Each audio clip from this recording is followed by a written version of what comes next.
The sound is clear.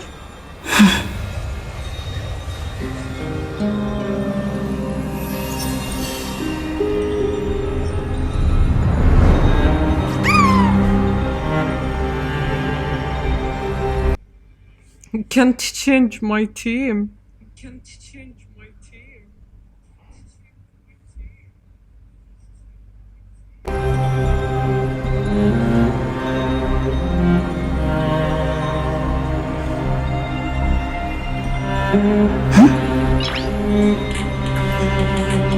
Nice!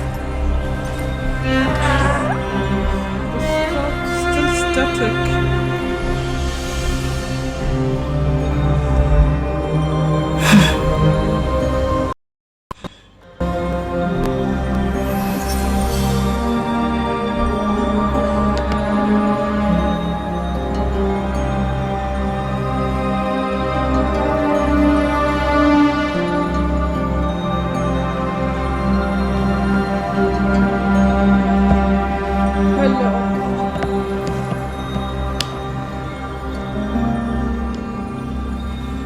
Okay, we stopped here last time. We're gonna talk to Marta, but not better this time.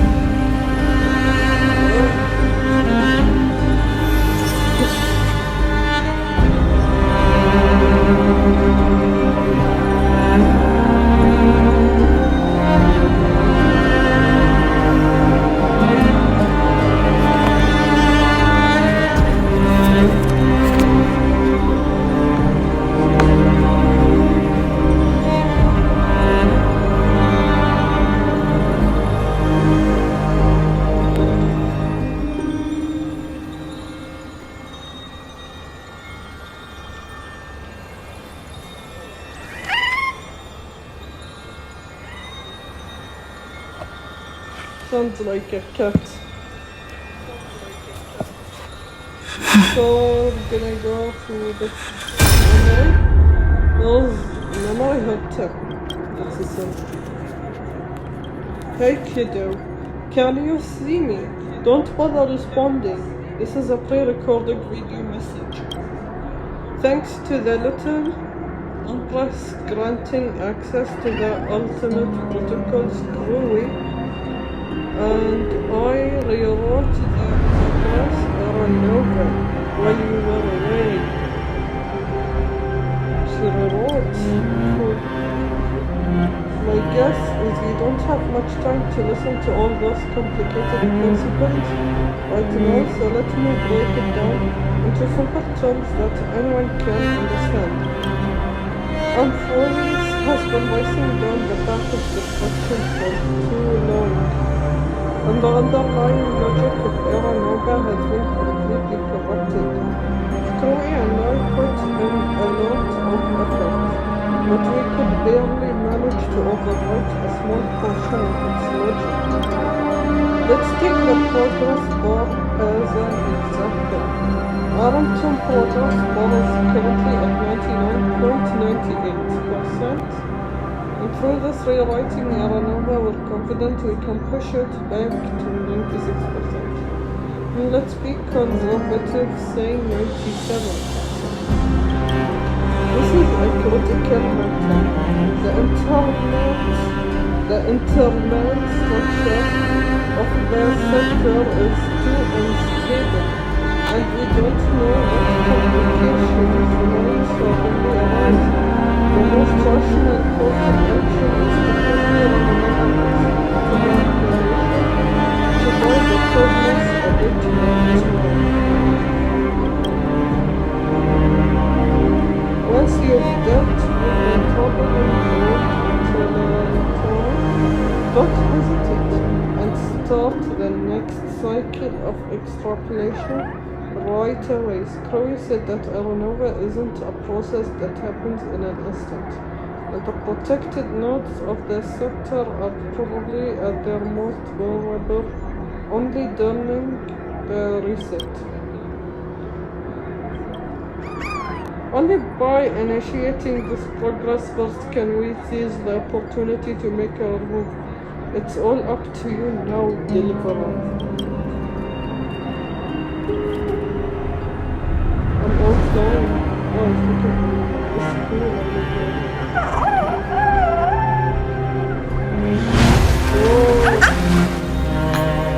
The chronocognitive anchor? Oh, still static? I don't know.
So much I wanted to say for our reunion. Yet now that you're back, there's only one thing to say.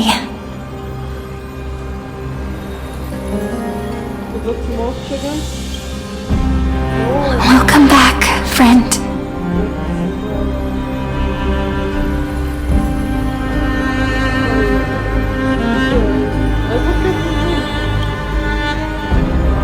It's been such a long time.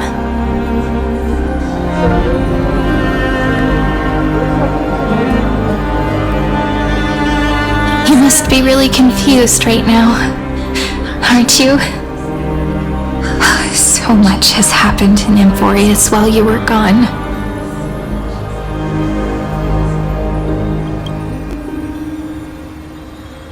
But don't worry. The Deliverer can't afford to be lost, no? No, please follow me, and turn the pages of time and hear the words everyone left for you. I'll tell you the story of this 1,000-year journey. That way, it won't just be my memories alone. Cyrene can't hear me?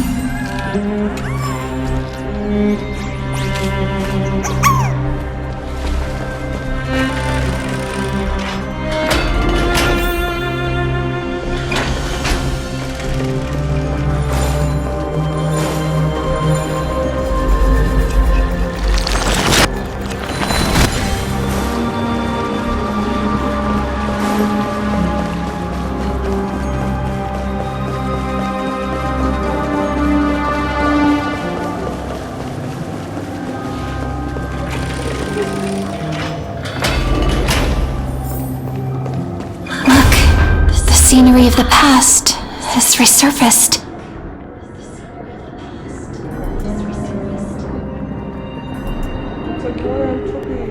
Time flies. 200 years have passed since the Deliverer's fall. We had to return 3 core flames of law, romance, and ocean to stop Lygus, but even so, Terravox has fallen. The 2 geniuses vanished without a trace, and Zeridra embraced her fate. At this rate, Era Nova will come, and Amphorius will fall into the destruction.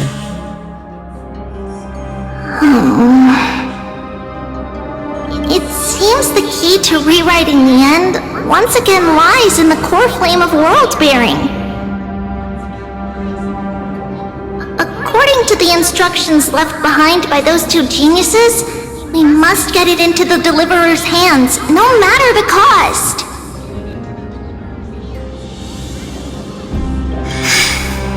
But how? We need to find a way to hide the core flame.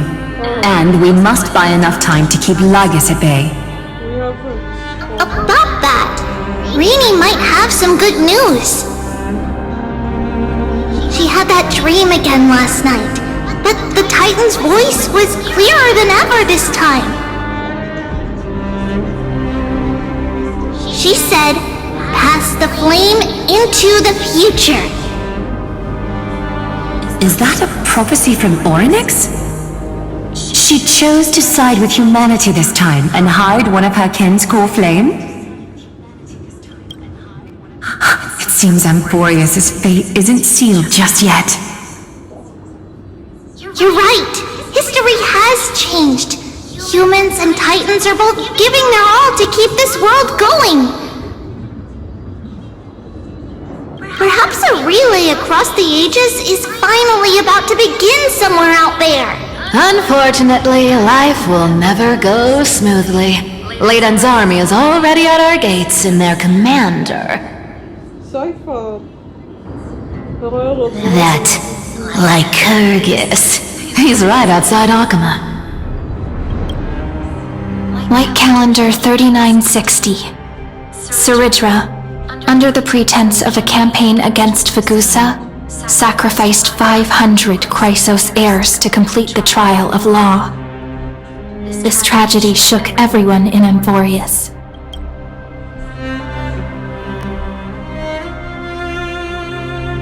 That same year, Zeridra the Imperator was assassinated, after which Aglaya the Goldweaver took command. Thus began humanity's second flame chase journey, a path hanging by a thread. Come, this way.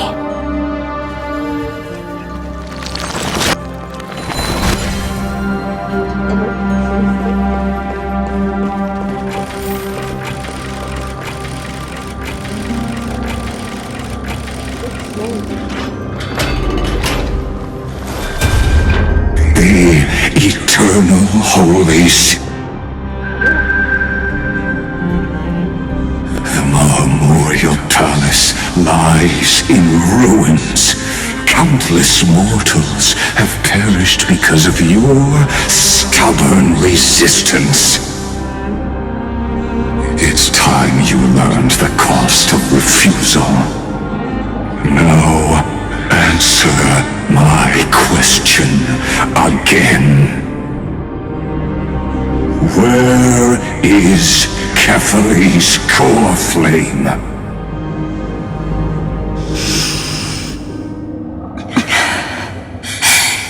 You really think you'll find it by razing the holy city to the ground? From what I see, all you'll get is dust and disappointment. Don't forget, you can't kill the Chrysos heirs mentioned in the prophecy because of law. I have never denied that. Which is why I now place my hope in the faithful citizens of Akma. Perhaps they'll give me what I seek in the echo of your screams. Now then, I'll be cutting open your chests and using your scalding golden blood to baptize the masses. Allow me to apologize in advance. We shall start with you, blind and foolish Lady Goldweaver. Leave this to me, Lady Aglaya. You must get away now.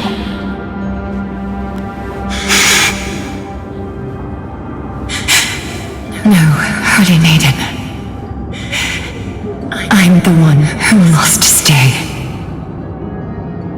What? His conspiracy won't succeed. Because romance is ready to make good on their promise to weave an indestructible armor for Amphorius. Its name is Solidarity. You must escape with your life and carry word of my death to those still fighting, then keep going with them. Just as the Imperator lit the torch of resistance with her death, my passing will make this flame everlasting. Take good care of it, guide it to the future, and place it into the hands of our deliverer. 50 years later, Lygus led his forces again to Akama. He charged directly into the Holy City and razed the Memorial Palace. History would name this battle the Third Siege of Akama. 90,000 brave souls gave their lives for Akama that day, including their fearless leader, Aglaya. Go forth, deliverer.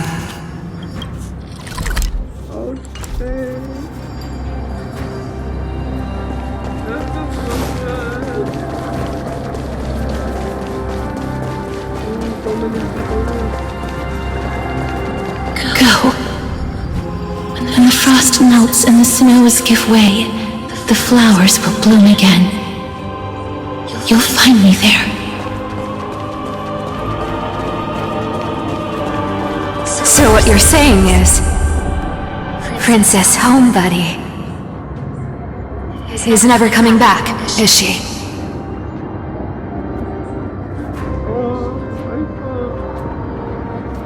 She just left, like that. Since Cass has made up her mind, we can't let her resolve be in vain. But between staying in Akama and going to Styxia, what difference does it make when it's death either way? I'm against relocating. With Kefali's protection, isn't Akama far safer than that dead city? Cass's plan doesn't involve any relocation at all. Huh? Like you said, Akama is humanity's refuge. We never intended to get everyone moving to Styxia. It's just on Cass, Hycealans, and me to prepare the final trump card for the Deliverer. Wait, what kind of trump card needs all three of you demigods to throw yourselves away? We must lay down the path to the future so when the Deliverer returns, they'll have a clear road to reach the location of Era Nova. Styxia sits where death meets the ocean. There, with the combined powers of ocean and passage, we can summon a current that leads to the vortex of Genesis. And the demigod of death will forever guard that secret path until she returns.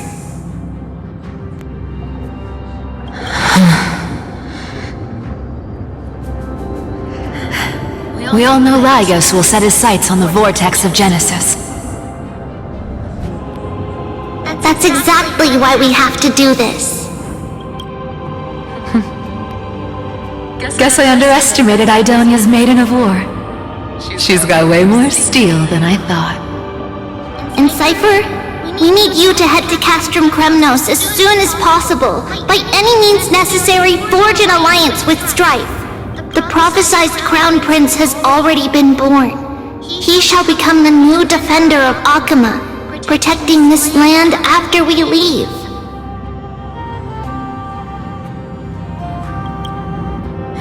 You don't need to worry about that. I just came back from Castrum Kremnos. Only a step ahead of the news. Treeby, something's flying towards Akama, and it's really fast. Oh no. What is it?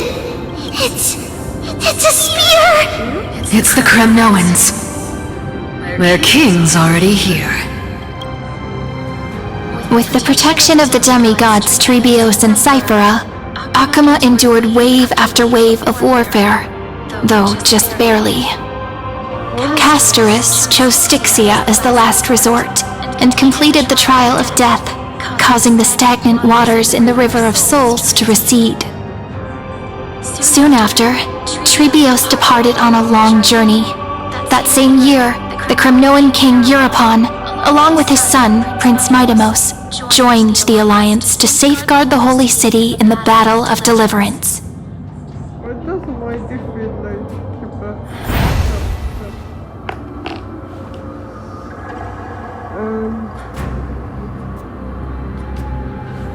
All of that happened while we were hanging out to the Nice! Go on, and see you tomorrow.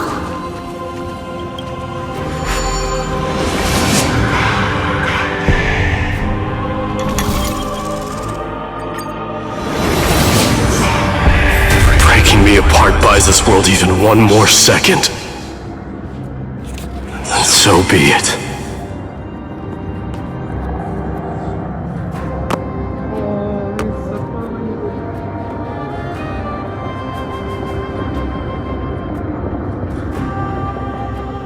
But it's gonna hurt a lot!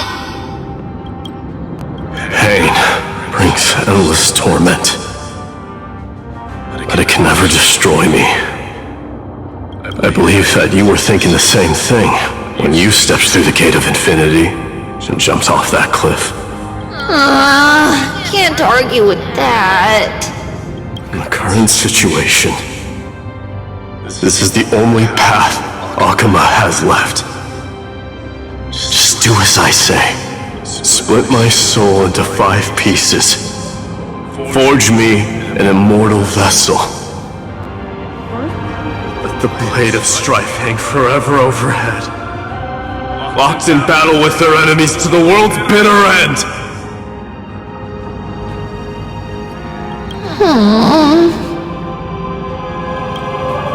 There is no need to be sad, Lady Trebios. Haven't we already taken great strides towards that promised tomorrow? In this life, my people no longer have to drown in false guidance. Kremnos has washed the blood off its fate. Emphorius no longer needs a god named Strife. So let me shatter the former laws and turn the Lance of Fury back into a weapon that protects the world. We understand. By the way, can you do me another favor? The 7 sages from Grove of Epiphany are already en route. They'll arrive in waves to join the resistance in a couple of days. Among them is a scholar named Anaxagoras. He has extraordinary insight and fears no sacrifice. This soul-rending ceremony wasn't just my decision. It was his counsel. His wisdom will surely be the backbone of Amphoria's survival. Watch over him. Carry on this everlasting flame for me. Through Anaxagoras' ritual, the demigod of strife split his soul into 5, courage, honor, tenacity, sacrifice, and reason, each sealed in blood crystal and cast into battle. The people held a 10-day funeral to mourn their fallen god king, and through his sacrifice, humanity was granted 200 years of peace.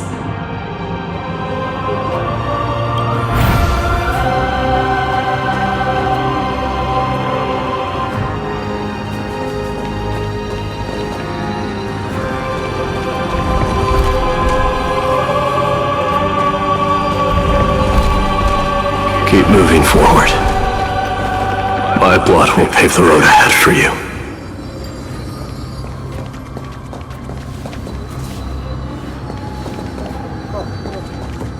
Keep moving forward, little Gray. See you tomorrow.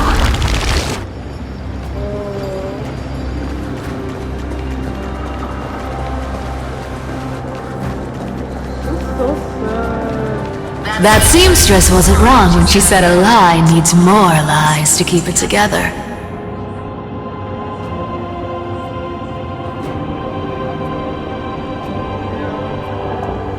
Reason and trickery. Never thought we'd be the pair to finish this final setup. Can't catch that Tin Man without your little slides. Besides, this is our last shot. Don't oversimplify it. Lygus just found out Akima's been an empty shell for the past 50 years. He's bound to be furious. At this rate, he could have done anything. That's exactly what we want. Rage blinds even the brightest minds. Doesn't matter how much of a genius he is, the principle still holds. Once he storms into the council and confronts me head-on, you trigger your alchemy with a boom and turn him into a caged beast. Easier said than done. You still have to pass yourself off as the deliverer without anyone catching on. And you really think a human alchemical array can bind a godlike being? That's just nonsense. What? Getting cold feet? Or you just don't believe in the almighty worth of the demigod of trickery? Just tell me straight. Can you do it or not? Of course I can. And it'll be child's play. But I've got two conditions. Since this is the final act, if we're doing it, we go all in. No half measures. Oh, I'm listening. First, shift the battlefield to the vortex of Genesis. It would be more convincing if the deliverer were to appear there. Genesis. Besides, the vortex is cut off from the world. No place in Amphorius makes a better prison. So what? If you pull that, wouldn't our deliverer have to face tank lygus as soon as they come back? That clash is inevitable. All we can do is create more chances for her. And that's the second condition. The vortex belongs to Fagusa in the first place, remember? And there happens to be a demigod of ocean among the few survivors in the world. Lupai Sealand's in. Let her join the final act. I'll transmute myself into a philosopher's stone and embed myself into the formula. And when the time comes, she needs to shatter me and scatter that stone's ashes into the ocean within the vortex. I guess people weren't wrong when they said you're insane, Grove Boy. I've got no idea how to outwit a reclusive genius. But making an anti-Cathiran suffer? The demigod of reason has 10,000 ways to do just that. And what I just mentioned was one of them. So what exactly does your formula do? Now that would spoil the climax, wouldn't it? By now, Hyacinth must have completed the Sky People's ritual. Since that Theoros loves a good performance as much as I do, let's make sure he enjoys our show to the fullest. As for how the Deliverer will complete the Era Nova, Well, that will no longer be our concern. It was the last battle known to the world, initiated by two demigods least suited for war. In the end, reason and trickery kept their word. At the cost of their lives, they sealed Lygus within the vortex of Genesis, where he remains to this day.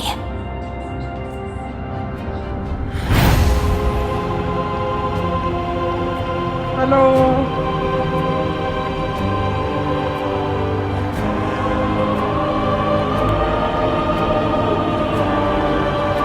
Hi. Okay, you can hear me good. Go forth. Finish the greatness left undone.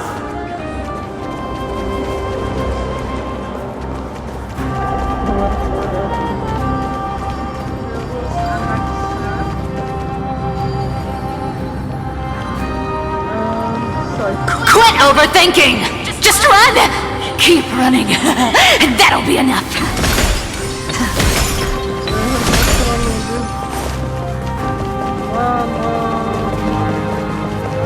Irie?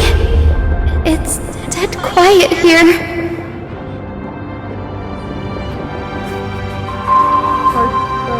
Akana will stand eternal. Miss Cypher's lie is crumbled after all.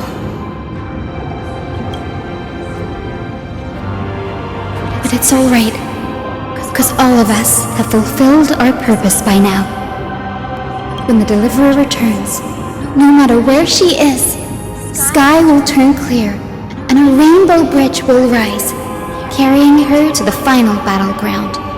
Sairi, this arduous relay is finally nearing its end.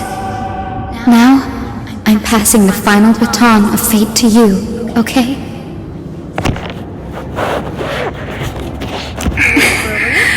No, that's not quite right. After all, it was you and her who lit the first spark of this journey, wasn't it? Oh, Siren is listening.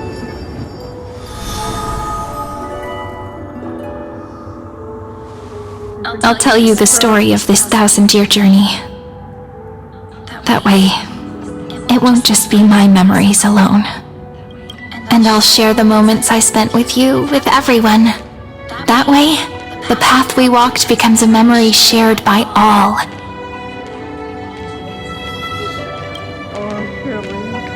People will know that there's nothing left to chase. Amphorius has already welcomed the dawn foretold in prophecy.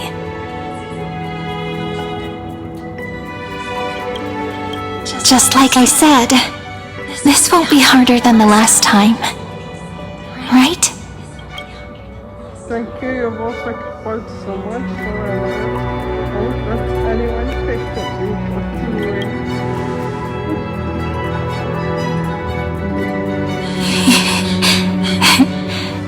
I wonder what kind of expression you're wearing right now. Probably the same as always. Calm, resolute, and brimming with confidence. If I have the chance, I'd love to see it again. Because it's really been far too long since we parted.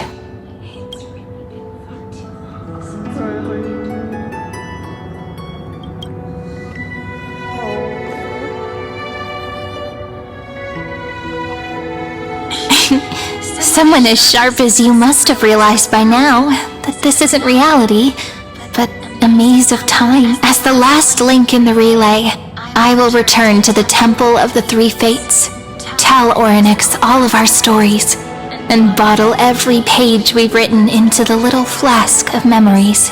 And then, may it set sail in peace, drift down the river of time along with the core flame of world-bearing, reach your side, and lead you back to Amphorius. Just like the first time we met, right? Even though this cycle has no demigod of time, time has always stood on humanity's side. This is the only way to make sure that the Era Nova won't happen before you return. And the only way I can safely entrust the completed final flame chase journey to the Deliverer's heart. After all, the new world will be born from your memories, and the protagonist of this story mustn't be absent. Protagonist? Yes. As promised, I'm dead.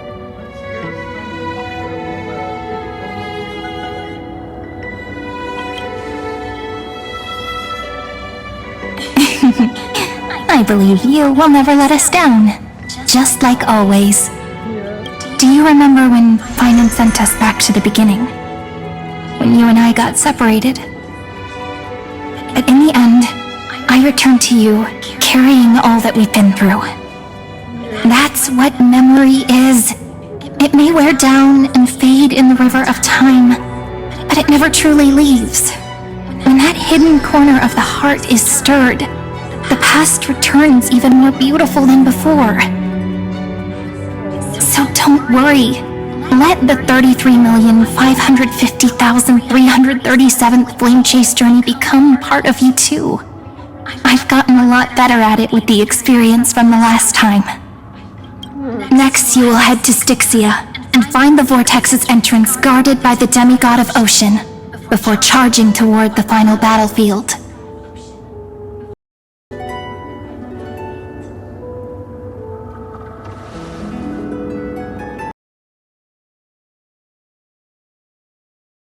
Don't worry. I'll be with you. All of us will. Even Finan.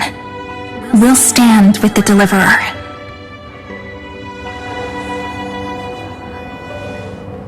So say a short goodbye, then set off, just like we promised at the start. Toss away all unnecessary worries and troubles, and bring our smiles and determination into tomorrow. Oh, the notes again. I looked into Morton's note actually. It's like lower tone. Like her personality and The last baton. I wonder how long you'll have to wait before passing it on to her. No matter how long it takes, it's okay. Waiting is what I do best. Sorry, what if you wait and wait, but that hero never arrives? That won't happen. Because I know that no matter how long it takes, she'll definitely return to this place. We can't let her down.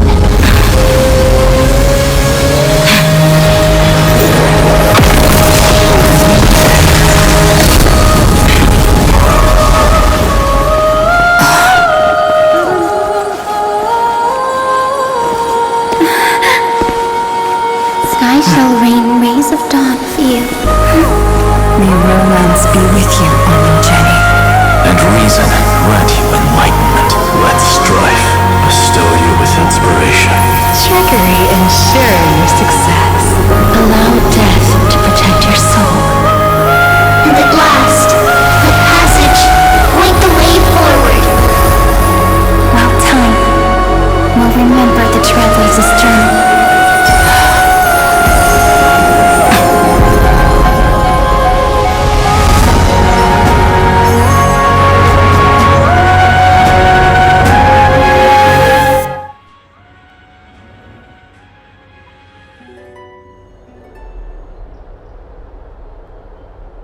Is this Styxia? What happened to this place? I need to find the entrance of the vortex, guarded by the demigod of ocean. High Sealens. Is she still there? Long time no see, Trailblazer. lygus. Generation after generation of Chrysos heir heroes have tried to defy fate with their blood and tears. either voluntarily shattering their souls or waiting in eternal solitude. But alas, fate can never be defeated. Reason and trickery may bind my flesh, but my will shall never fall silent. So the demigod of ocean, the Dux Gladiorum High Sealens, sought to bring me into a fantasia with her voice and drown a genius in slumber. But alas, it was all a hopeless dream. That warden fell before I did, due to erosion of time, while her prisoner remained unchanged. And yet here you are, bound to this place. But you don't get to taste. True, I can't leave this place, but what of it? You should have heard of this fable. In a shadowed cave lived a people, imprisoned from childhood, and chained so that their legs and necks are fixed, forcing them not to look around at the cave, each other, or themselves.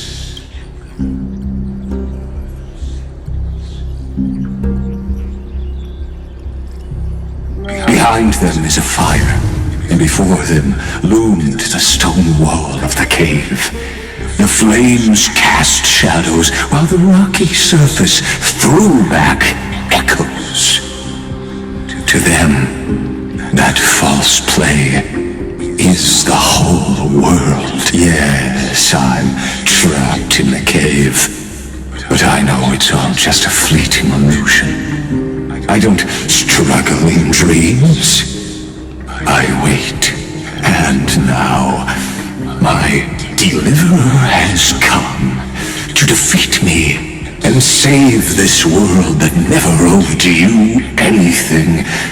Oh, you'll need to awaken the singer here and unseal the prison called Vortex of Genesis. You'll be the one to unshackle me and bring the cave crashing down. Of course, I don't mind waiting a little longer.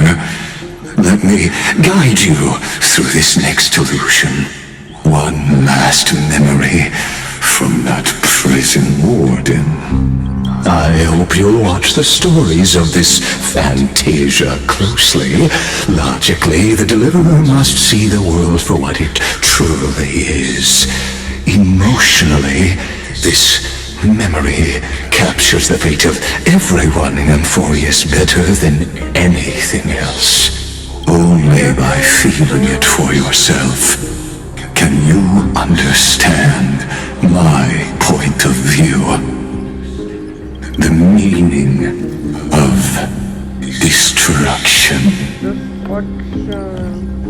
No, finally. To your unshakable resolve, I salute you. But before we step onto the final stage, let me ask you this. In the spirit of that fable I told you just now, can the prisoners in the cave learn to see the shadows and echoes for what they are, and stop mistaking them for reality?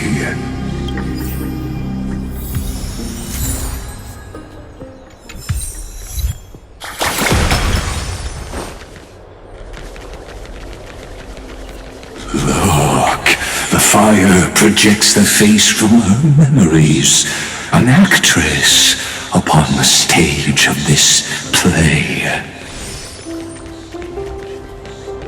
And confront the past that has been embedded by time. A drunken dream hidden at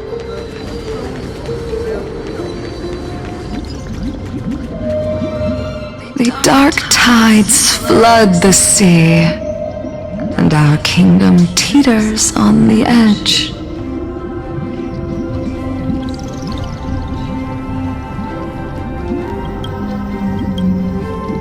not?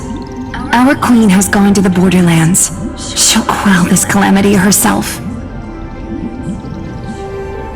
This is the scene when the Chrysos heir of Ocean was born. She was once of a Titan-kin race named Sea Sirens. At that time, Kozlada had suppressed the Black Tide's rise, but he was unable to remove Iron Tomb from its roots. The Black Tide still roiled in the depths of the world, and the kingdom of Sea Sirens was the first to face the destruction head-on. Listen, I heard Electra's voice. She's calling to us. Let's go. Her voice carries the Queen's command. Another rainbow. To keep the Black Tide from threatening the ocean, the Queen gave her all, body and soul. Born of the Queen's chalice, she bore the deepest blessings and inherited supreme divine power.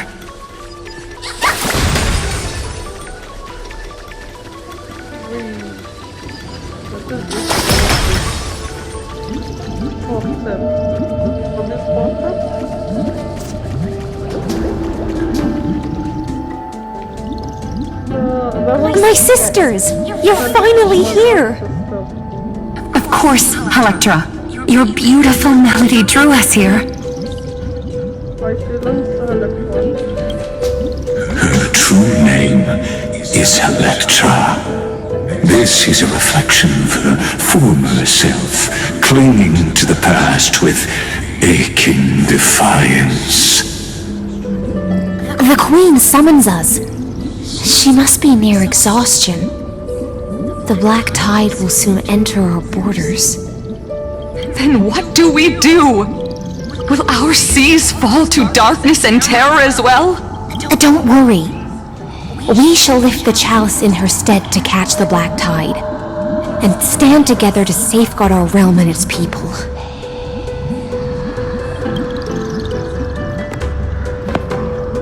Such tiny Titankins, thinking they can stop the tide of truth. How naive. Okay, I'm gonna go for a little bit.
Such tiny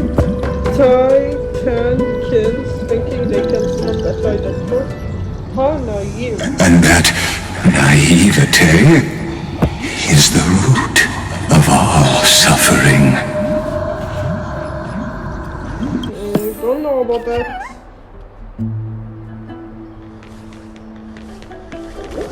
Give up, you'll never catch me.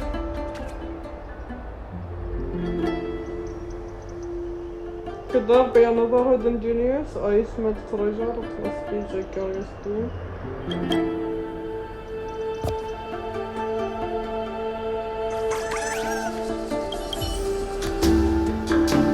My mother, please endure. Is it Ruby's mother? The Queen's palace lies just ahead. Even her once graceful form is now tainted and drowned in dirty mire. Yet love the life that the land offers.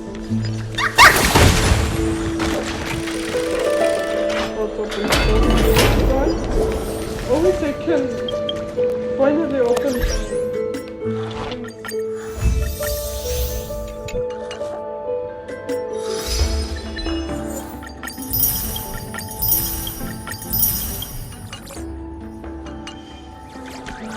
The sauce is fine.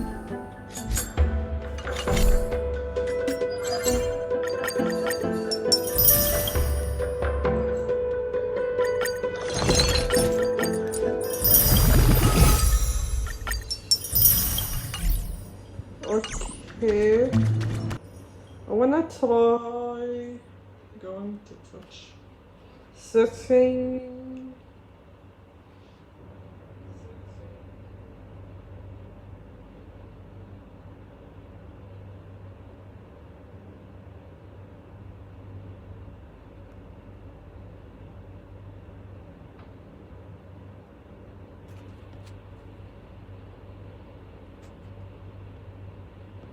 No, it has to be before. I can now switch to controller mode. Where's my controller?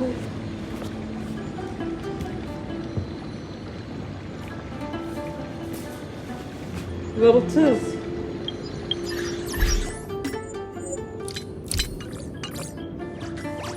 I need to reconnect my controller.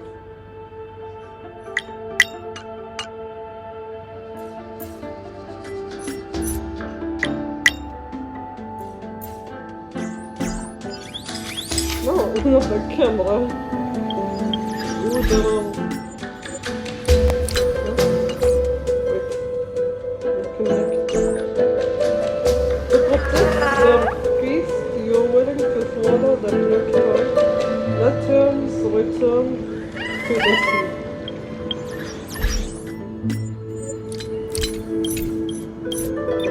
Controller mode.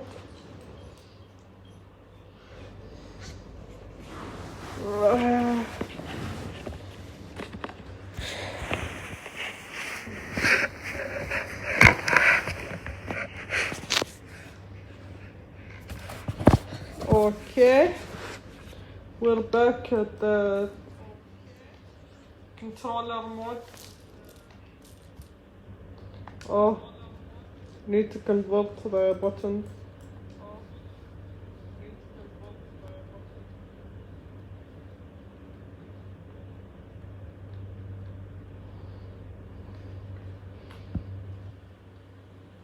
Where's the sound?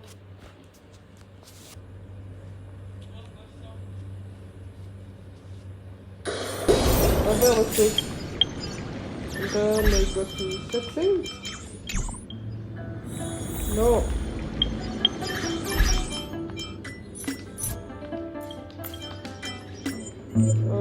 Controller. Yeah. No, it's not. Let's get that chest. Strength in numbers!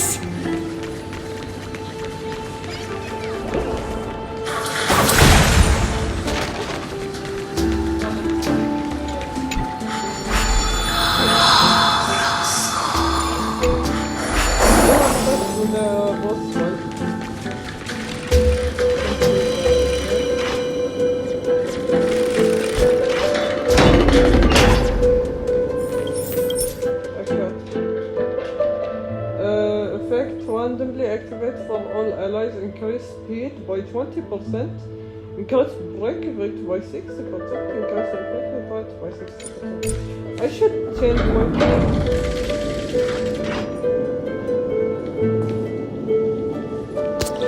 Oh, Lygusa, our noble queen, we've come at your call.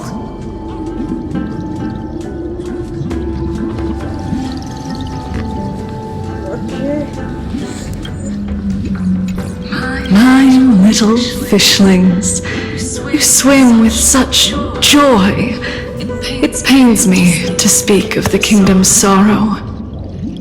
I once believed I could drink the black tide dry, but even the deepest chalice must one day overflow, and I can hold no more of this filth. Mother, worry not. We're all children of the sea. Let us bear your fate together. We'll take up your mantle and drive back the black currents. We'll mend your sacred chalice and take in the cursed filth. My little fishlings, when the spear of strife falls, you may retreat in peace. I promise you. On the surface, the city-states will hold a feast without end in your honor. This is the last gift I can give you. The feast is like food.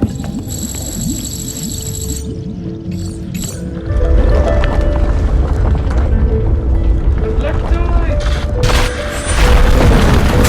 The chandelier fan. Fagusa sank into the abyss. With the chalice shattered, their intoxication spilled into the black tide, birthing the first madness in Amphorius. Yeah, we look mad. Sea sirens followed one after another, hunting for the Titan's fragments, until their flesh decayed and their bones crumbled, all for the promised final feast.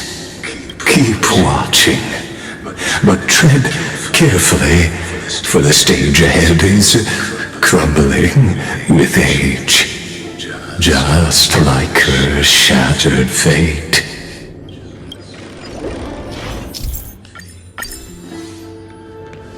Clinging to the past only blocks the road forward.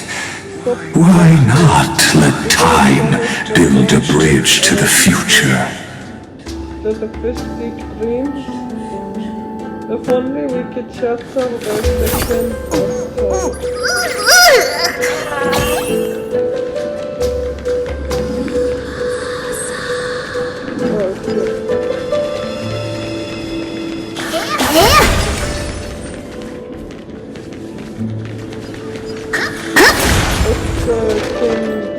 team.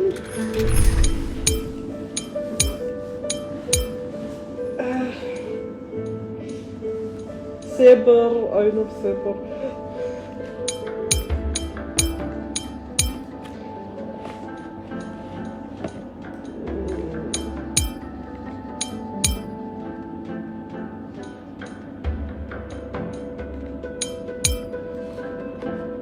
Official.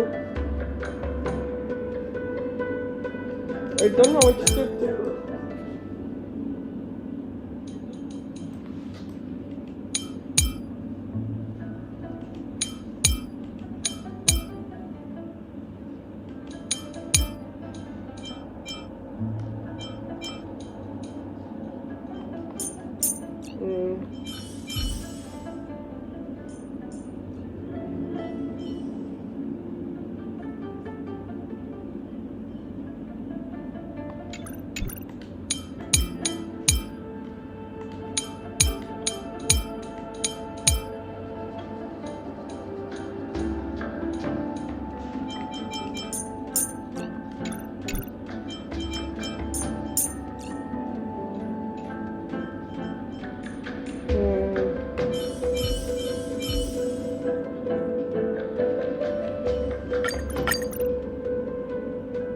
Yeah.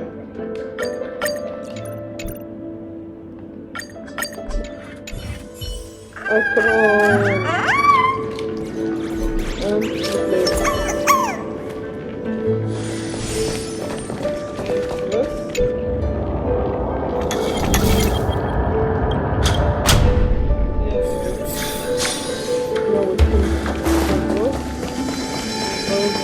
one.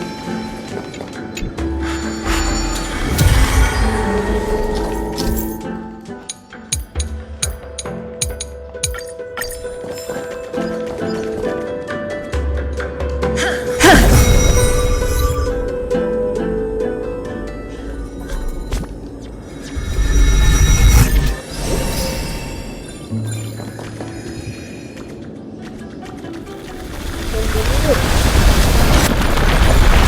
chandelier is still giving way. Maybe the chrono vessel nearby can help.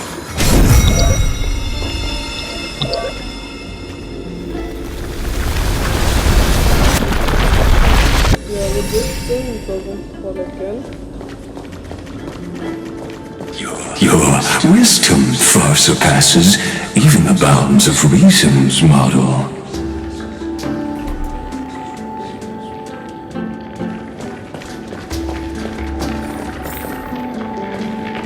The torrents of destruction are struggling.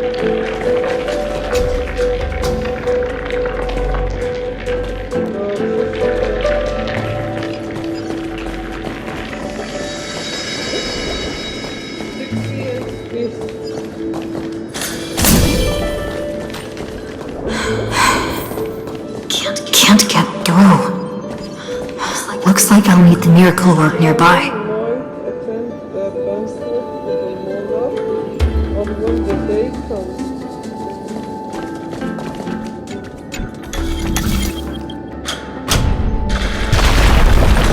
The ending was written long ago. Even you cannot rewrite it. Just like this poor chandelier. We'll see about that.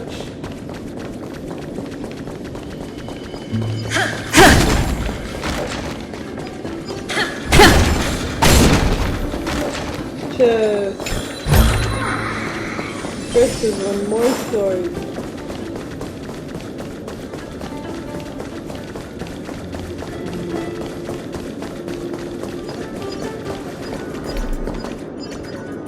Oh.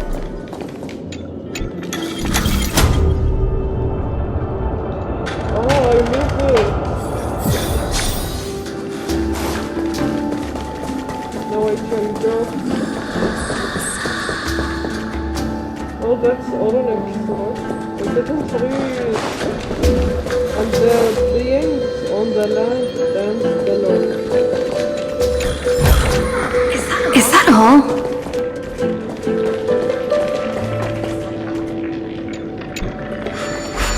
Electra! The fiends have gnawed my tail. I can no longer swim to the far seas. Electra! The black sludge has soaked my fins. I can't dance with you anymore. This is what a little drink can dream. Death will eventually murder the whole. Sisters, don't give up. Remember the Queen's promise of a feast in the city called Styxia. I haven't forgotten. It visits me in dreams every night. I dreamed of a shining city. Its lights piercing the deep gloom of the seabed. I dreamed of children placing garlands on our bone homes, and poets praising the sea sirens for shielding the world. But what a shame. We can go no further. Please, sing to the humans for us. Sing of the deep sea's legend in our place. Feast. Song.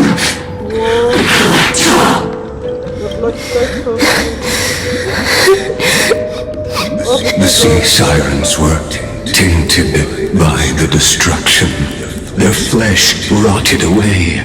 They became the black tide creatures of this cycle. Farewell, sisters. I'll finish this last task. Then return to prepare your feast. And so, only one sea siren remained among the sea floor. High Sealands, swimming alone to the seas, burying her kin, and searching for the fragments of the chalice of plenty, though most of that journey was in vain. Why not use the power of time to leap ahead toward the journey's end? To reach the spirit basin, I'll need to call upon the power of the Chrono Vessel.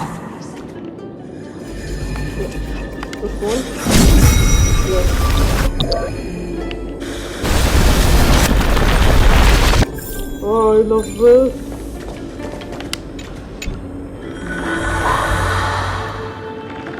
Oh, I want the black side.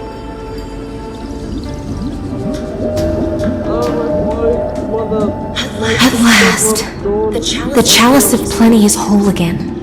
The lance of fury emerges from the river of souls, and the gods reclaim their duty to hold back the black tide. I am freed from endless toil, and now walk toward the rites of Styxia. I bore my sister's dreams upon my back, took on a graceful human form, and hoped to find a grand celebration on the shore. My fins became legs, my scales became skin, and the sea foam on my body became a shimmering gown. But when I stepped onto land, there were no festivals with honey brew, nor poets plucking harps, only silent death, drifting gently along the river of souls. When she fulfilled her wish, she only found Styxia to have already repeated the mistakes of previous cycles and was swallowed by death. Hopes and promises are nothing but the foam of dreams. I am a sea siren, a vessel born to contain the tides. Now that my task is done, and the promise is broken, how am I to go on in a world drowned in shadow? Fagusa, my noble queen. She evaded my questions with drunken stupor. She told me a grand feast awaited me in the surface world, so I wandered lost, groping through the dark. The feast she spoke of. Where is it? Second soul. Lonely Blade, I shall grant you everything you seek. Hörte? On the dusky battlefield. I saw a fire.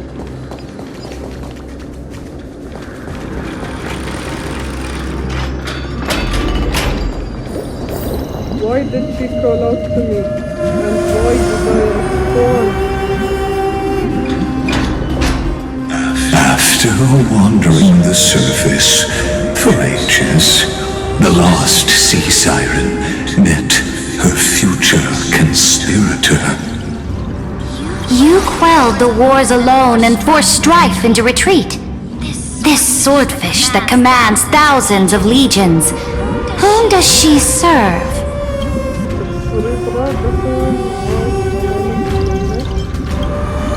Yes, Ceredra, long before she became the Imperator, was already burning with ambition. Sovereign who follows prophecy. I am no one's sword. I am just a wandering fish, seeking clarity through bloodshed. Then how about letting the sword dance for me? And letting the violin sing in my name? Tell me, what is it you seek? All I want is a feast where I might belong. Such a demand is trivial with the sovereign's authority. I'll grant you a banquet worthy of conquest and comrades to toast beside you. But night, You must offer me your heart. My heart? Yes, a loyal heart that will generate no betrayal. You were deceived by gods and drowned in the ocean's darkness. But now, I will lead you forward and be your light. So be it, noble monarch. The law you proclaim shall govern my every breath. So be it, noble monarch. I am simply becoming someone else's vessel once again. And accept. And thus, in her hollow. So be it, noble monarch. I am simply becoming someone else's vessel once again, and accepting a duty given to me. Adrift, she finally found a new purpose, like sunlight piercing the deepest trench.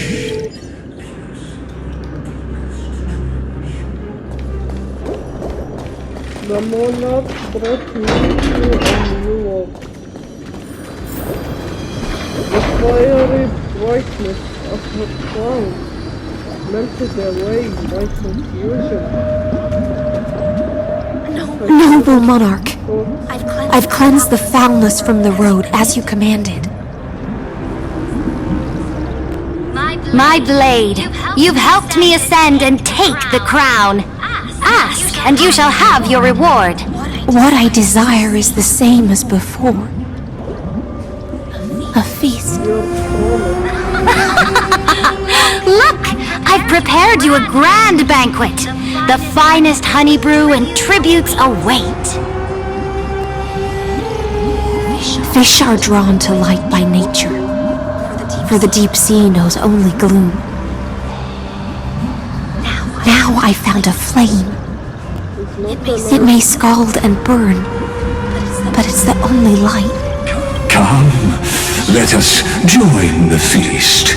Perhaps the path forward lies hidden among the revelry.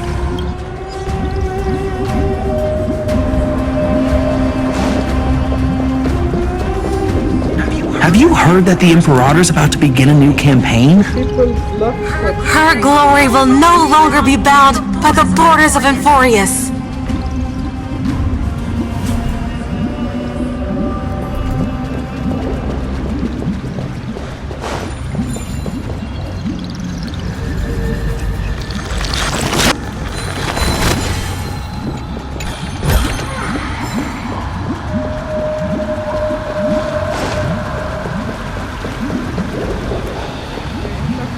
My faithful subjects, tonight's feast is not just for the past. It's a toast to the future! Born from our golden blood is an unstoppable colossus. Our iron beast to trample the universe! Great monarch. I've heard the universe teems with great threats.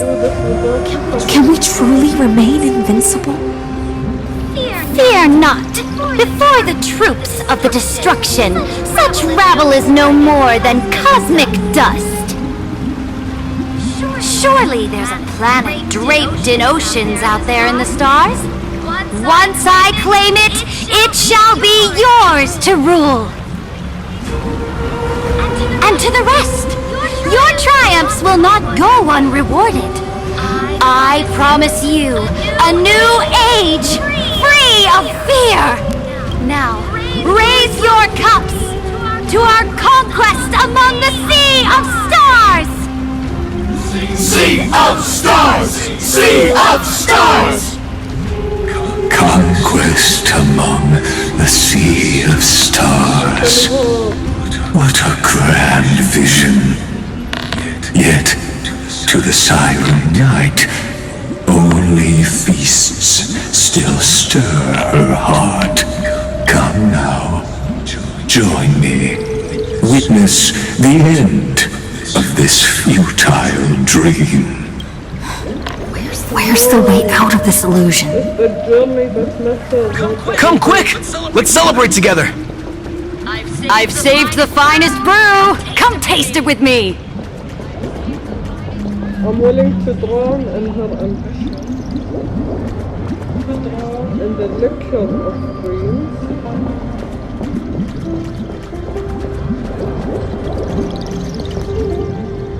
The monarch subject fight alongside me, speaking to me as if his friend, dancing with me as his wife. Noble knight, you are truly a blazing spark. It is my honor to share this banquet with you. Noble Knight, you have earned victory with your blade, and you have every reason to revel in this moment of triumph. Let me pour you a glass of honey brew.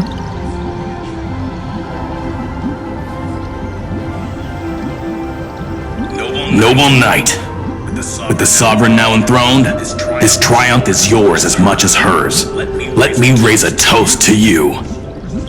Noble knight, your strength is boundless. Lead us to conquer the universe, and let us toast to that vow! Then drink we shall. Raise your glass. In the deep sea, I never knew what fire was. But when I set foot on land, the first light that I saw was the flames of war, lit with golden blood. It scorched my fins, made me feel pain and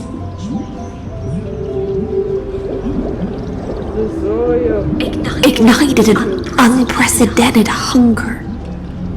A hunger that flickers in every hero's heart. So bright, yet so blinding. Look! The monarch herself has taken her seat!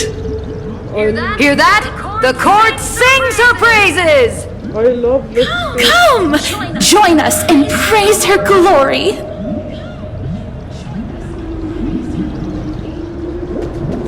I love this journey that brings the feast. I love the people on the journey. I love the monarch chosen by the people. Oh, I forgot to take the paper.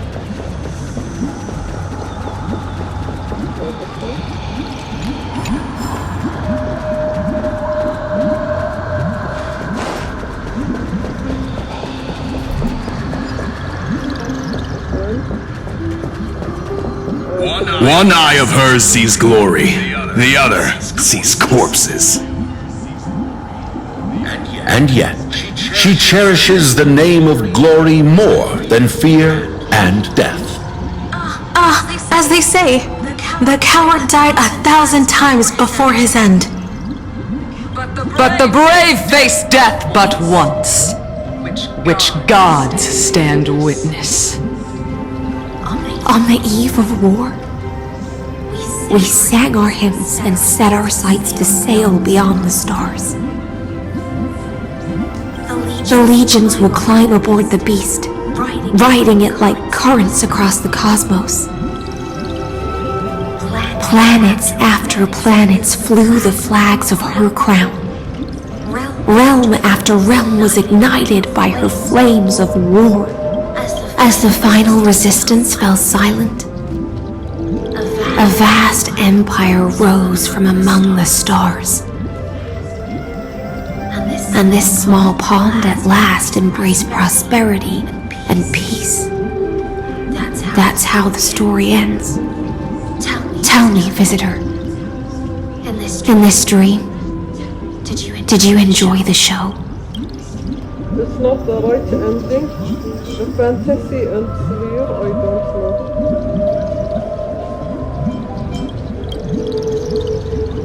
After all, beneath that still surface lie the bones of countless dead. It's time for me to wake up from this drunken dream. Indeed, I have long known. Oh no, they're all dead by the black side. They look like the Genshin from the underground area.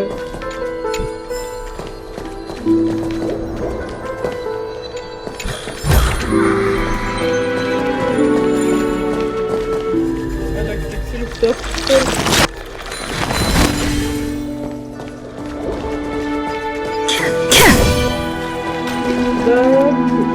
This is another one of its grand lies.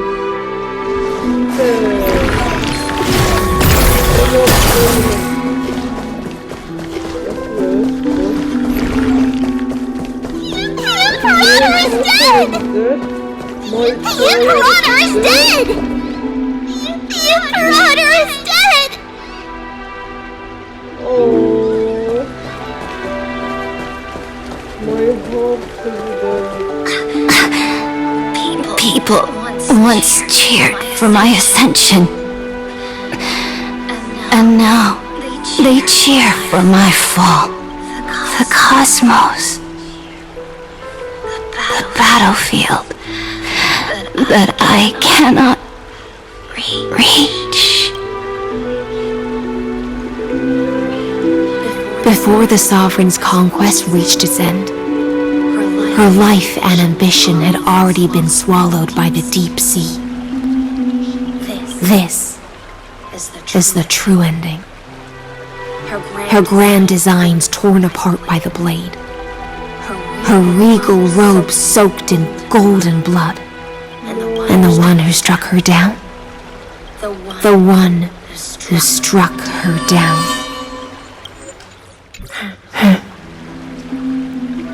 The killer was her most loyal gladius.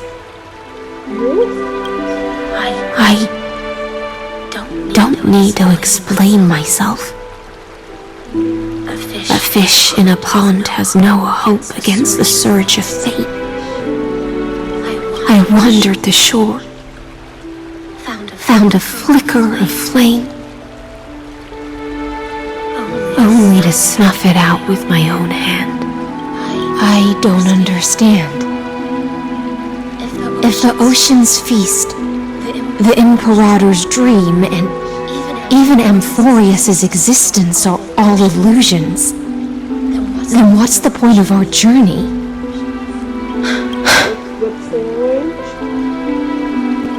When the Deliverer returns, I will let this absurd celebration come to an end. But Greyfry, I can't help but wonder how I dearly wish this feast of the flame chase would never end.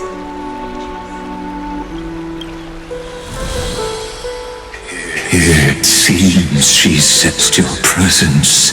The Fantasia's foundation is starting to crack.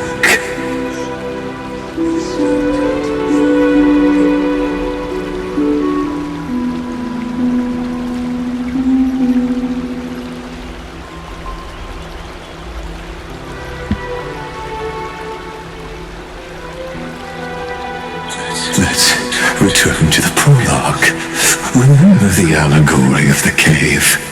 Can the prisoners in the cave learn to see the shadows and echoes for what they are and stop mistaking them for reality? As you've seen, when she cast off her chains, finally turned to look around and moved her legs, her reward was nothing but searing pain.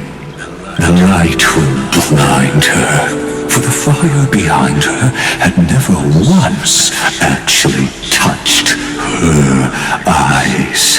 Her legs will buckle beneath her, for she had never learned to walk forward.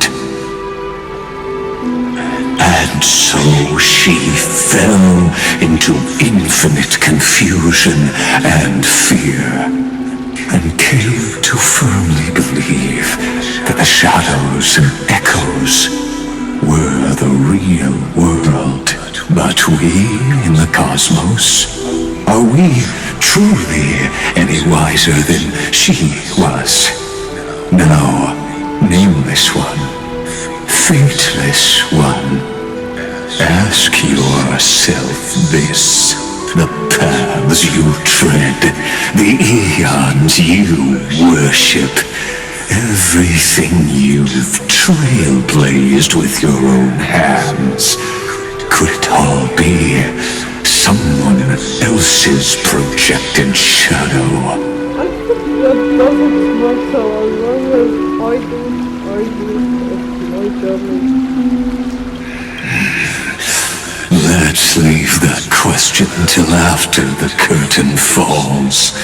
Once you've unearthed every last truth and reached the prison built for me by the demigods, I'll speak with you face to face. I, the Theoros, have walked the 30 million histories born by Kaslana. 1,000 years is a mere atom in a grain of sand to me. Amphorius, compared to the cosmos, is but that grain upon a whole beach. I swore to bring an end to the erudition. Would I really let a single grain grind down my mind? Now, please use the power of time to open the gate to the ocean's depths. Go, find the prison warden tormented by loyalty. Find her, step into the world's vortex, and once there, end everything between us. That palace reflects the heart of the demigod of ocean, intoxicated, stagnant. There, you'll witness the true beginning of the saga of deliverance.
History, long buried by tides and shame.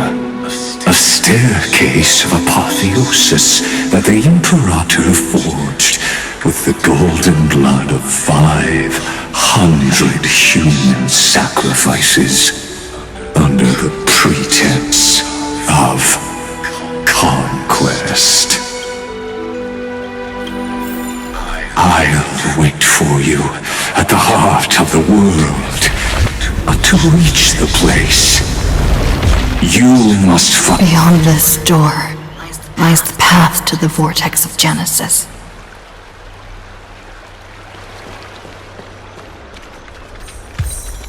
I am your lyguesess.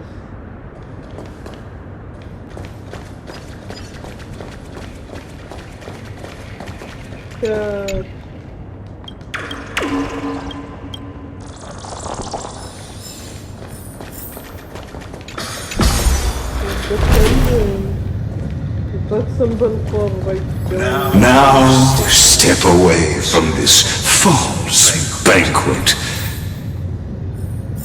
And then onto that bloody stage. Lagging a little bit. Loading stuff.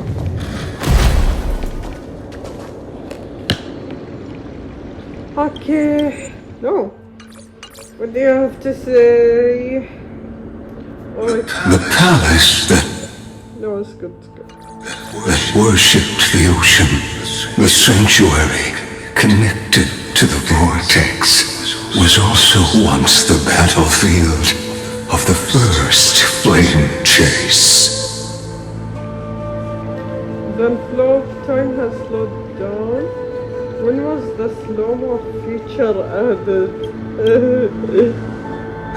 Her exuberant song halted the passage of time in this place, imprisoning my body and shielding my soul from deterioration, all just to await you or return. The twisted time and space reflect her confusion. It's the Deliverer!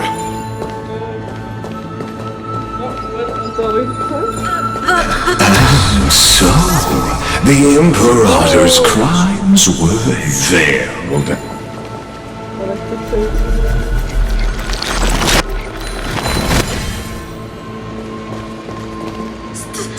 Stay away from Apollonius! This cup of honey brew. What a sweet aroma. Done, Virginia. Dux Hakalithist! We can't give up here! Love steeped in death. How delicious. Sadly, all you see is a friend.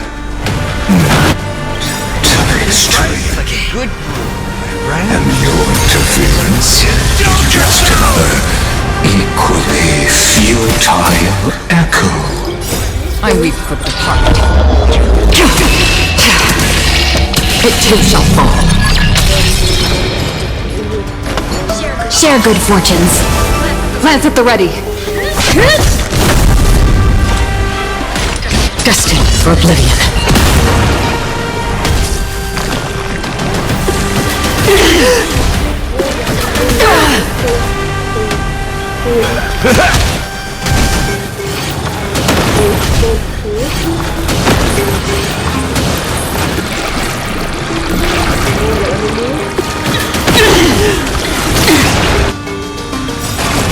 Dreams of a past life are now all gone. Let us dance once more. Again. I weep for the departed. It shall fall. Nice like a good brew. Full, my friends. Indulge yourselves!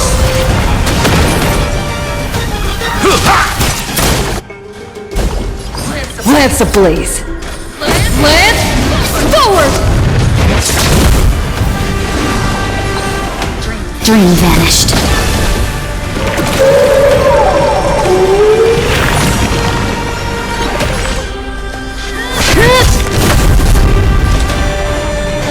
On the still waters of oblivion. Familiar.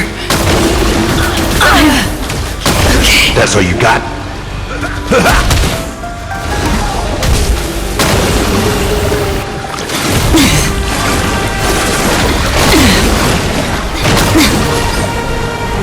Clouds scattered. I weep for the departed. It too shall fall. Nice like a good, my friends. Indulge yourselves! It ain't over.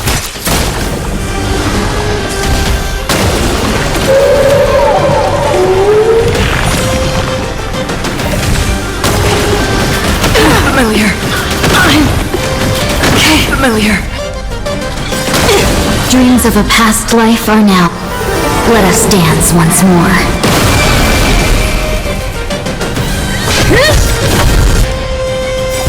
Lance ablaze. Lance forward! Again. Destined for oblivion. I weep for the departed. It too shall fall.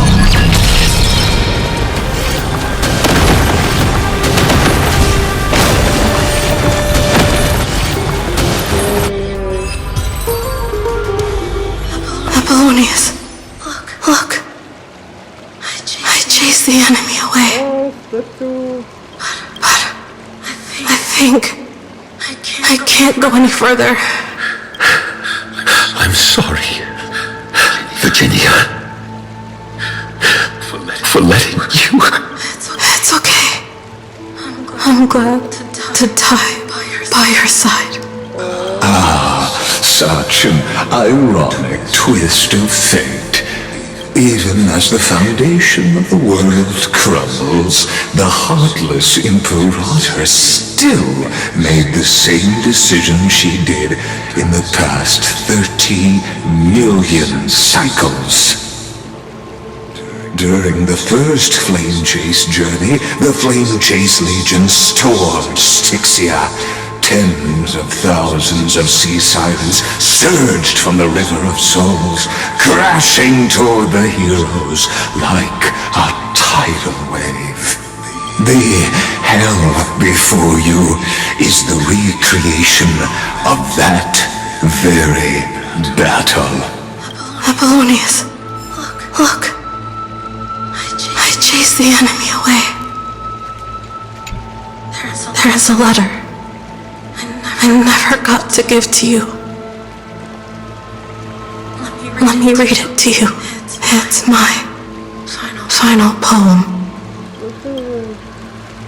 The shadow of a tree frames the sage's back. Like a boulder bearing the rings of time.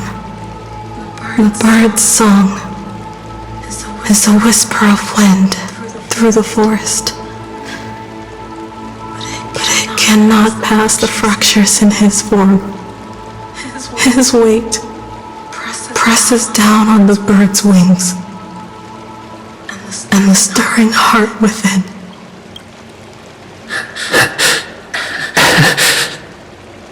I always wanted to tell you, you look beautiful when you read poetry.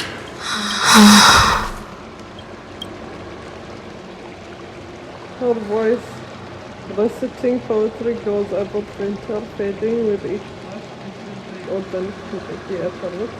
I can slowly die now. Virginia, see you in the new world. Oh, so sad. His form goes rigid, but his kind smile remains, as if he were a bird such a frozen hand.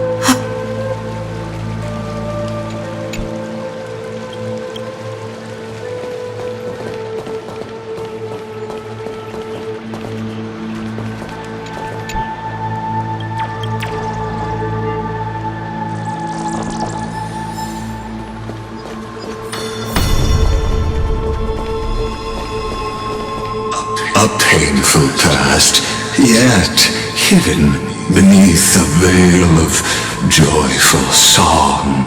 Oh, two discarding data clusters waiting for someone's return, it seems. Relive the history, then pass through the temple's waters and come to my side.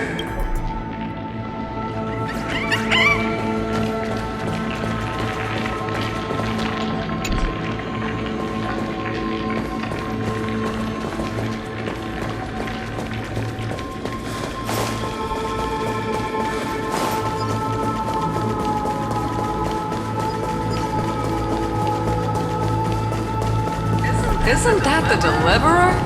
You finally made it! What a wretched way to die. The flame chase army, devoured by warbling fish, never saw it coming. Look, the cruel Imperator and her knight commander, the pitiful warden. What a perfectly matched duo of test subjects.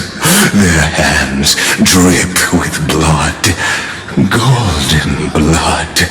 Raise the bridge and cross the river of fate.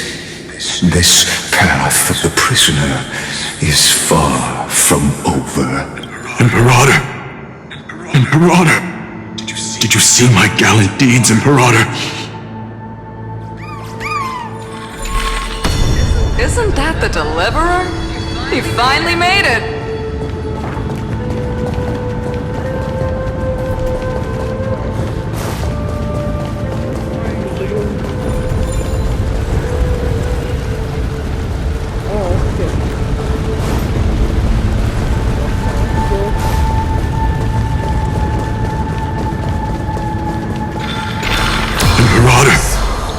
Imperator! Did you see my gallant deeds, Imperator?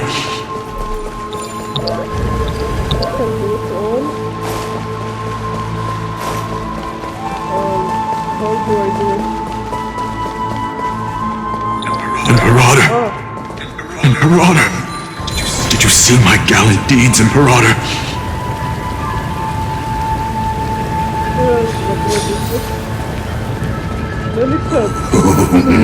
A sovereign and the sword at her side. There are countless counterparts across the cosmos. Most of their stories end in tragedy.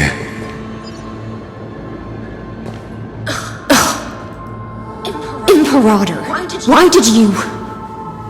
You're here, Dux Gladiorum.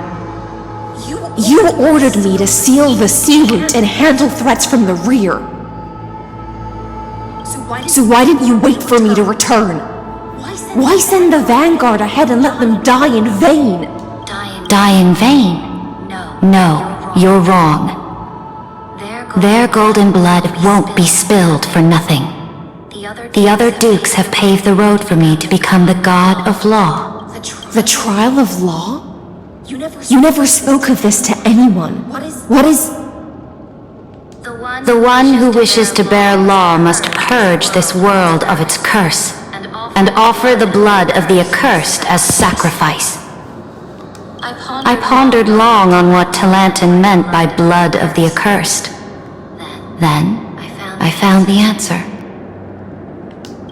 You, I, and every Chrysos heir summoned by the prophecy are the accursed ones. Just like that arrogant Theoros said, our golden blood is the agent of destruction, the antithesis of the world's fate. Dux Frigoris, Dux Brumalis, Dux Helcalethist. Their fate was sealed at that moment. Dying on a glorious campaign was the final gift I could give them. You speak as if they didn't die because of your cold-blooded schemes. Was their loyalty meaningless to you? Losses are a constant on the flame chase journey, among which even life itself holds little value. If a subject marches to war without that conviction, then yes, as you said, shallow loyalty means nothing. And what about my loyalty, Ceridra? You sent me away under the pretense of guarding the rear. Was there any shred of humanity left in you? Because you still have a duty no one else can bear. Only you can uphold Fagusa's divine authority. The choice is yours now. Cast off the chains of loyalty and drive those blades through my heart. Or stand with me and sever the ocean's last breath. If you no longer share my vision or believe in the new law I seek to weave for Amphorius, then go on and end me. The Imperator of Amphorius may be ruthless and cruel, but never a liar. When I say life itself holds little value, know this. I am ready to sacrifice everything for the ambition to conquer the Sea of Stars. Now you've seen it. The brutal Imperator was willing to spill the blood of 500 heroes to complete the trial of law. As for my poor warden, her suffering had only just begun. What did he say? But like, there's gonna I'm no storyteller. I have no duty nor interest in filling the history you've missed. I just want you to witness the monstrous choice the Imperator made before the Chrysosair turned their blades against me. Why are you showing me this? You think I'm showing it to you? There's no one never said this. You've always had a flair for lightening the mood, haven't you? I gave up on using words to solve conflicts 2,000 years ago. But I won't squander a chance, not even a sliver of one. If there's even a crack in the walls of your conviction, then my victory is already assured. Now that the past is settled, let's turn the page and bring time back to the present and dive deeper still until we reach the very bottom of the abyss.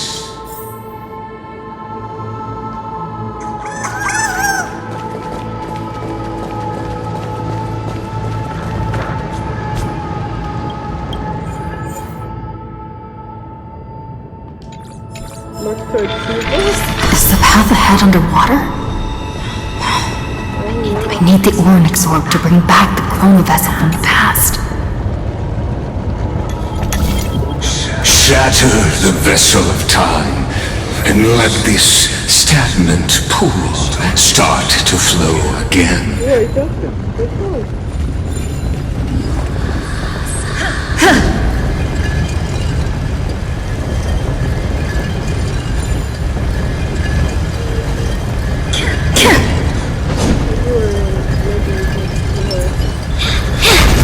This hidden gate leads to the vortex. Hurry now. The time of our reunion draws near, Deliverer. This hidden gate leads. Hurry now.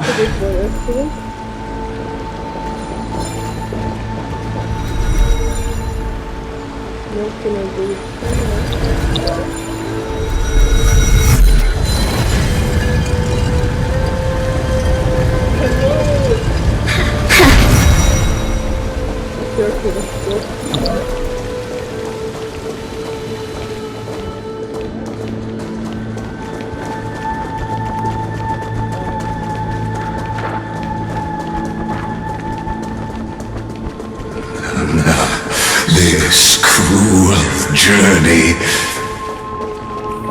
will reach its end at long last.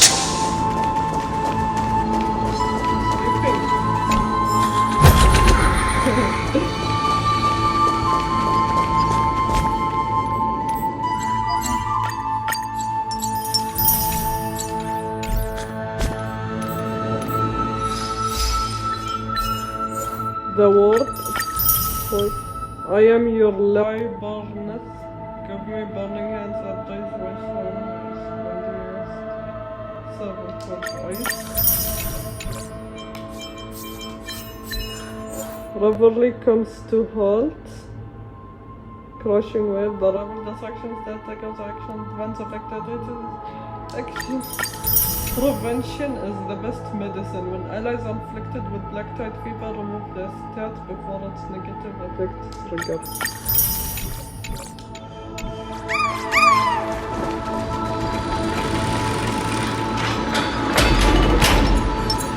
You've been silent a long while, Dux Gladiorum. Starting to doubt your decision? Save your breath. The vortex of Fagusa lies just ahead.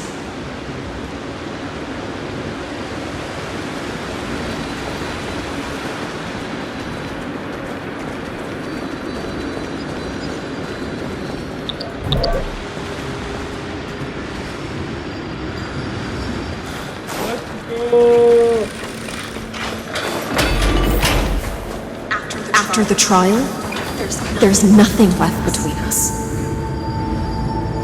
So you'll stop swimming toward the stars, Dux Gladiorum? I was always a creature of the sea. The stars in the sky were never meant for me.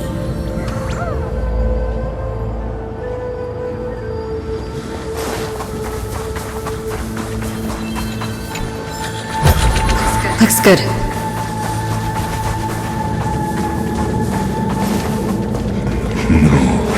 Look, a gravestone. It was here that the prisoner, who thinks herself the prison warden, made her choice. Witness, listen, and awaken. Dux Gladiorum. I've lost count of how many times you've stood here over the past centuries. You talk too much for a prisoner like Kurgus. Two geniuses who defied law and all the Chrysos heirs who sacrificed themselves in this cycle worked together to chip away my strength. But you can never affect my will. And as long as my will remains intact, I am free. Don't get ahead of yourself. I still have ways to chain your divine soul. Please, do surprise me. But I'd say your mission is nearly done here, isn't it? Oh, it was here you gorged out the core flame of ocean from Fagusa's body. It was here you and that Imperator both completed apotheosis, becoming pillars of Unfurious.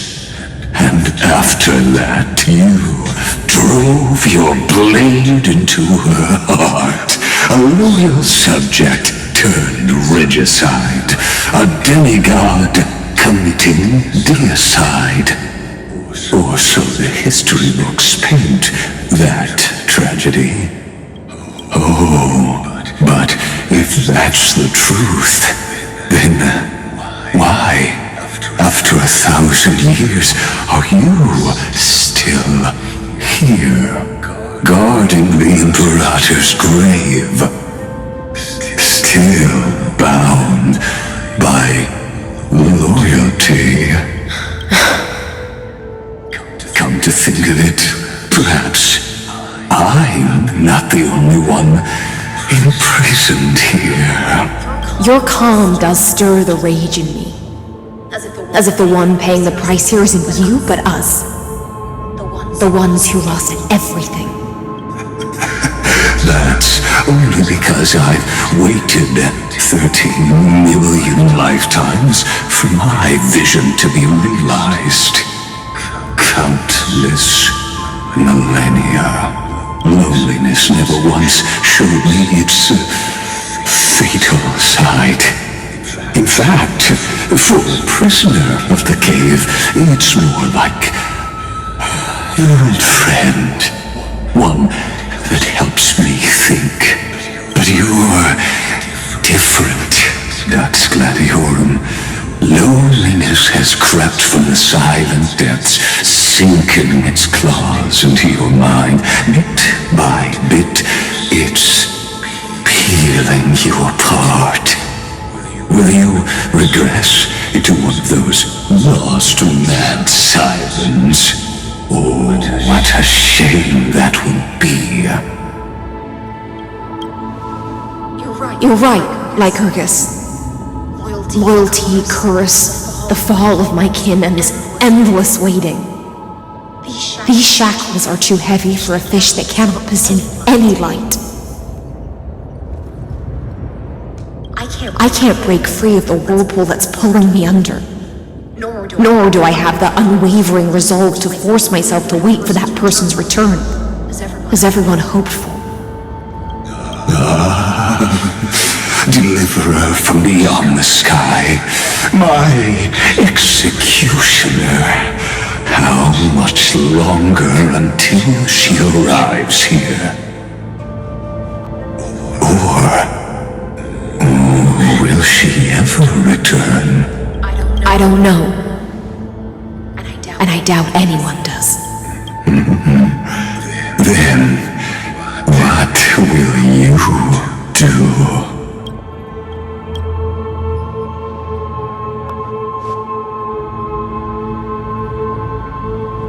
Ceredra.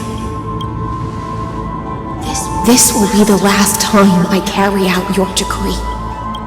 Ever since you took me under your banner and made me the Dux Gladiorum, my music has belonged to others.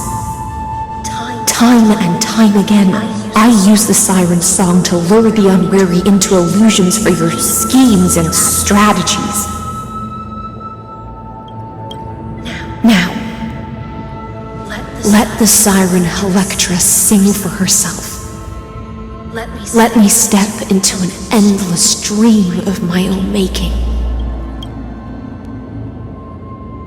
Oh, great ocean. I offer you the rest of my clarity and my freedom in exchange for the strength to stand against the nihility and honor the sacrifices of the fallen heroes.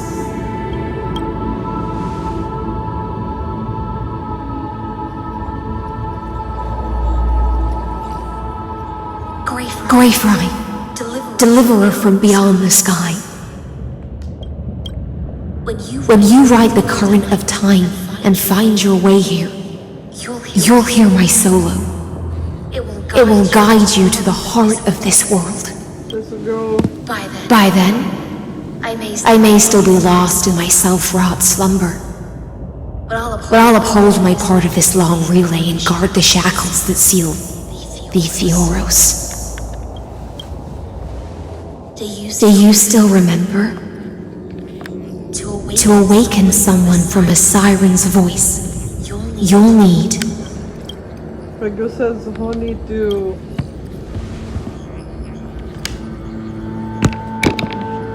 The gift I once gave you? May you still have it when the time comes. Yes. When you return, Oh my god. please pour that honey brew upon this grave. Okay. It holds the story of all our struggles and sacrifices. May you see it one day. The prelude Amphorius wrote for your return, carried forward through a 1,000-year relay.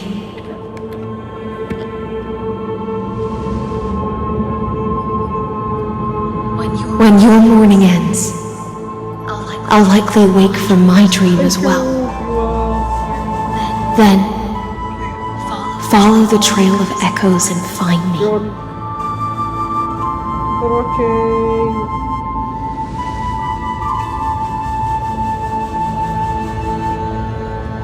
And together, we'll bring judgment upon the sinner who defiled the erudition.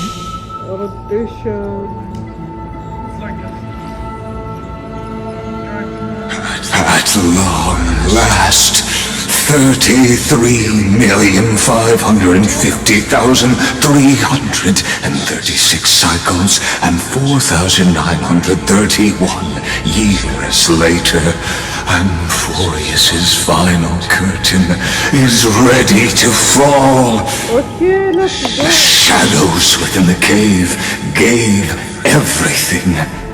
Yet all they did was mimic life outside its walls. A futile effort steeped in sorrow. Enough! They were no shadows. Yeah. Everything they did shattered the darkness of this cave, and unearthed the core flame of Trailblaze. And now, with that core flame, I'll light the dawn of Amphorius! Do you still choose the will of the paths as your answer in the end? I do not agree with that answer, but I respect your tribute to them. Allow me to take back my earlier words. As an apology, and in the name of Theoros, who saw all destinies in this world, let me join you in mourning. Let us bid farewell to the heroes who sleep here. And then let us face each other and decide whose flame will rise with this new dawn.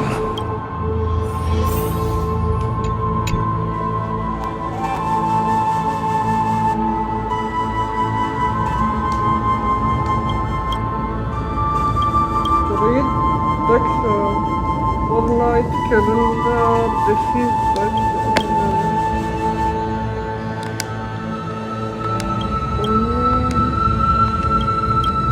is there like death date? Cerebral Imperator, the Delegate of No Deceit, Light Calendar. Put the honey blue onto the gravestone, amber liquid, sleeping.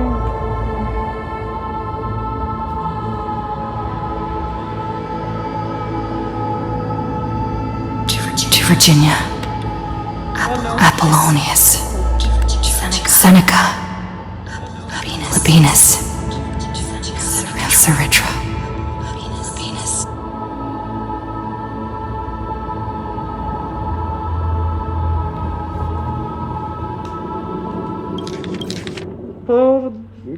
Amber liquid seeping to the crevices of the inscription as if the heroes are drinking deep of the spilled tribute. Through a brutal sacrifice, they lit the stars of law in this world, propelling Amphorius's fate forward. In the shimmering mirage of illusion, they entrusted their dreams to ride among the stars, to the hero yet to come.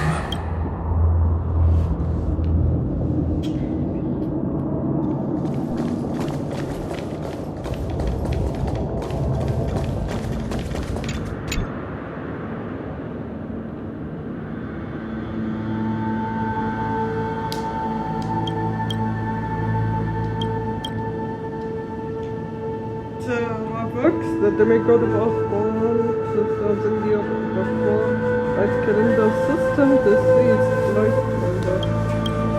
Aglaia, born light calendar, deceased light calendar. Oh, it's that one. Oh, we can know how many years they lived.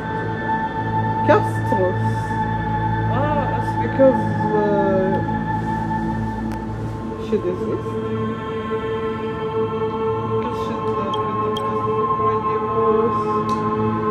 Oh my god, Tobias.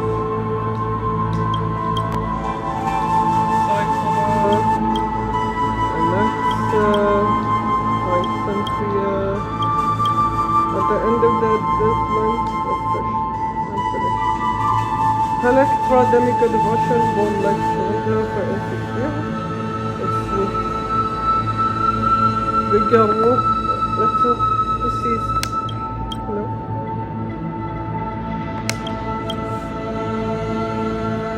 Natural was not only brewed within stone by golden blood upon a demigod, forging destiny through its purifying flow. To Aglaia, Trebios, Midimos, Castrus, Anaxagoras, Cyphera, Hyacinthia. In a relay spanning 1,000 years, they stood against enemies far beyond their strength and won a bitter victory through what seemed like futile resistance. And in that same 30 million cycles, also marked by futility, they remained steadfast in fulfilling their duty to the experiment, unchanging, unwavering. Let this be the end of mourning the fallen.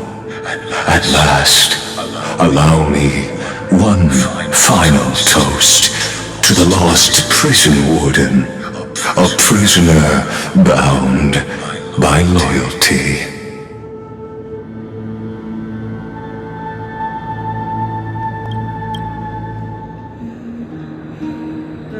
That voice. Could it be? Bathed in the honeydew of Fagusa, she will awaken from her 1,000-year dream and sing the final song of her mission. Hycelans. This tombstone of the old world serves as the anchor of the siren's illusion, a sigil Electra used to bind herself. At the same time, it is the very thing I once proclaimed at the start of the show, a microcosm of Amphorius itself. A group of prisoners bound themselves in a cave, crowning their suffering with heroism, an epic staged with shadows and echoes.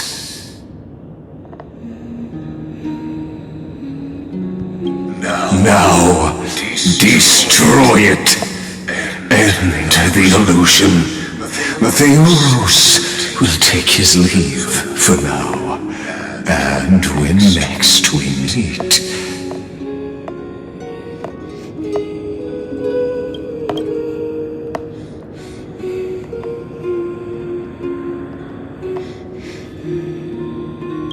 that shall be the moment that decides the fate of Amphorius and the entire cosmos.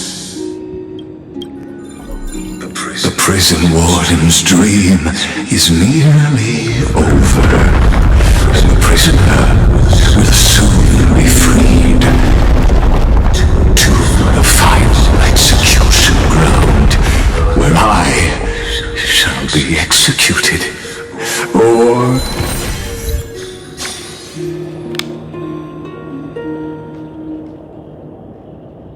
let's go. This world and I shall halt here until we meet again.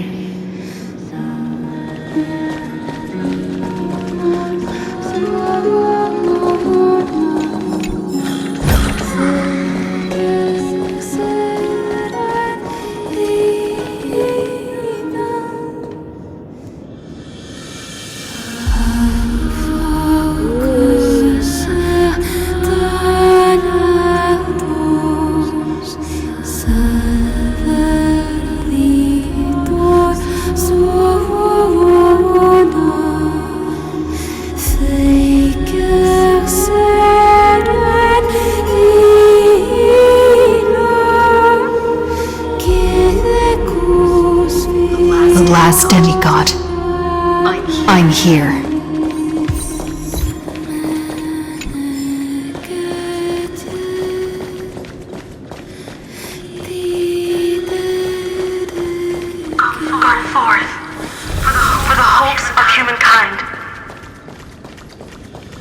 love Go forth for the duty of deliverance.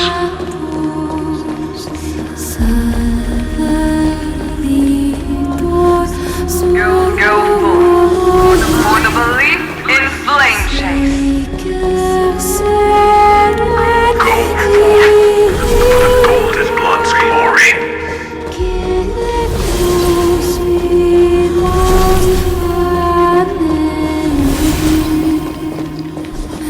Go forth.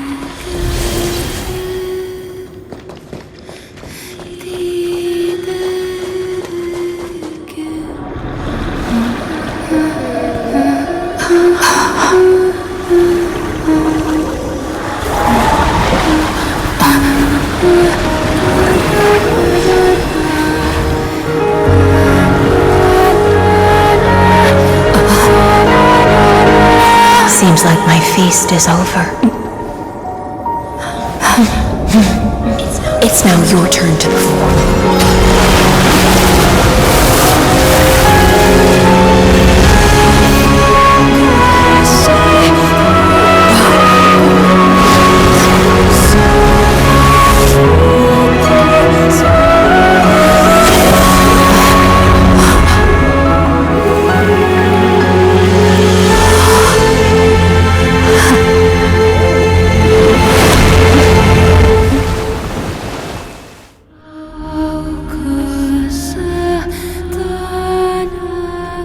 Little Grey Fry, please accept my thanks.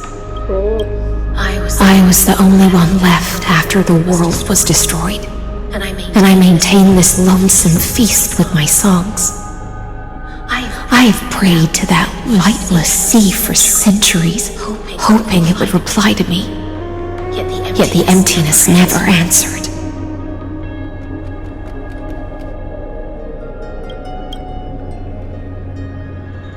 Thankfully, you arrived as promised, and everyone's wait was not in vain. Your boy witnessed serpent like torture. Are you still holding it together? Your song is beautiful.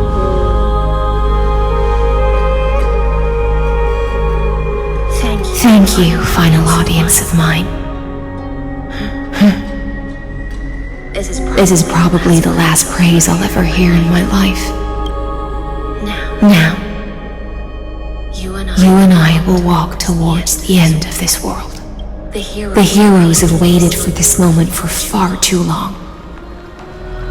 Let us use our blades to testify our resolve.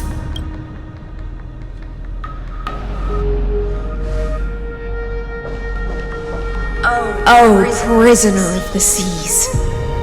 Theoros carrying 30 million cycles of sin. Slave of erudition. Show yourself. The Deliverer has returned. And the time of your execution draws near.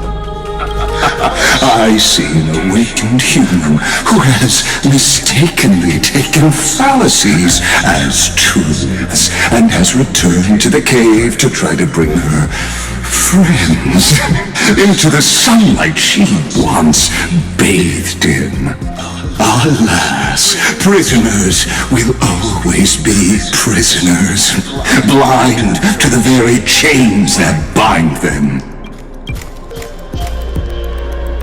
As the only other existence with free will in this world, I express regret toward your choice. But I shall retain your right to express yourself. After all, every actor should have a final line before they bow out. Time to end the episode. The demigod defeated you, clown. For a narrator, you're also talkative.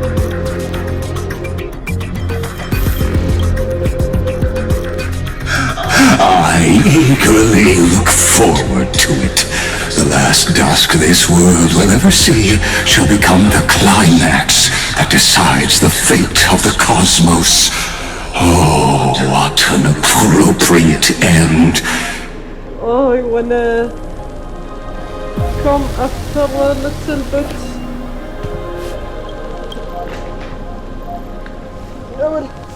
Wenn's kommt dort, sorry.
Okay, I'm back.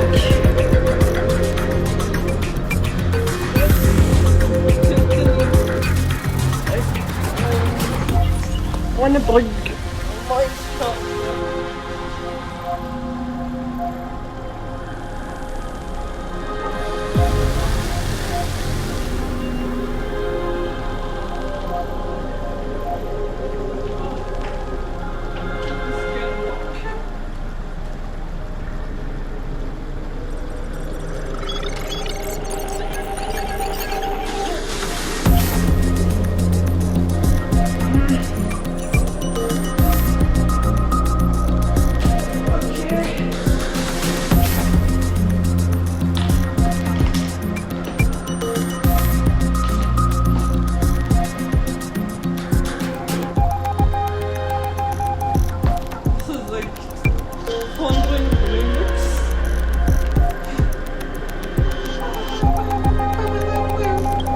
The Amphorian demigods use every I don't need that. ounce of their strength to constrain me here. Yet, regrettably,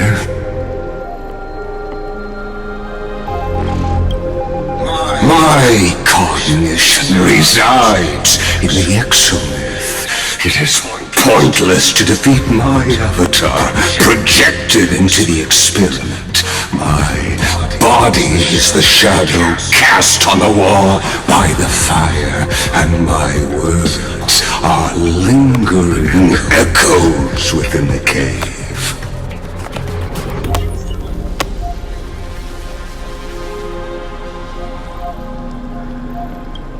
How can a character in the play fight against the audience?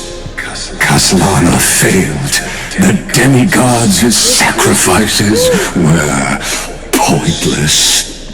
I ask of you, whereon? My cotton. How can a character in the play fight against the audience? Caslana failed. The demigods' sacrifices were pointless. As for the two geniuses you placed such high hopes on. Hello?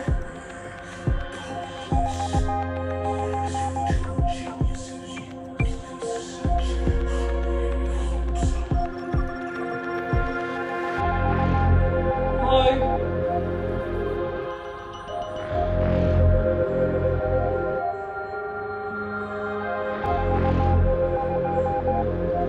I think you can hear me, okay? Okay, you can hear me good. Let's continue. There now. You don't even know where are they?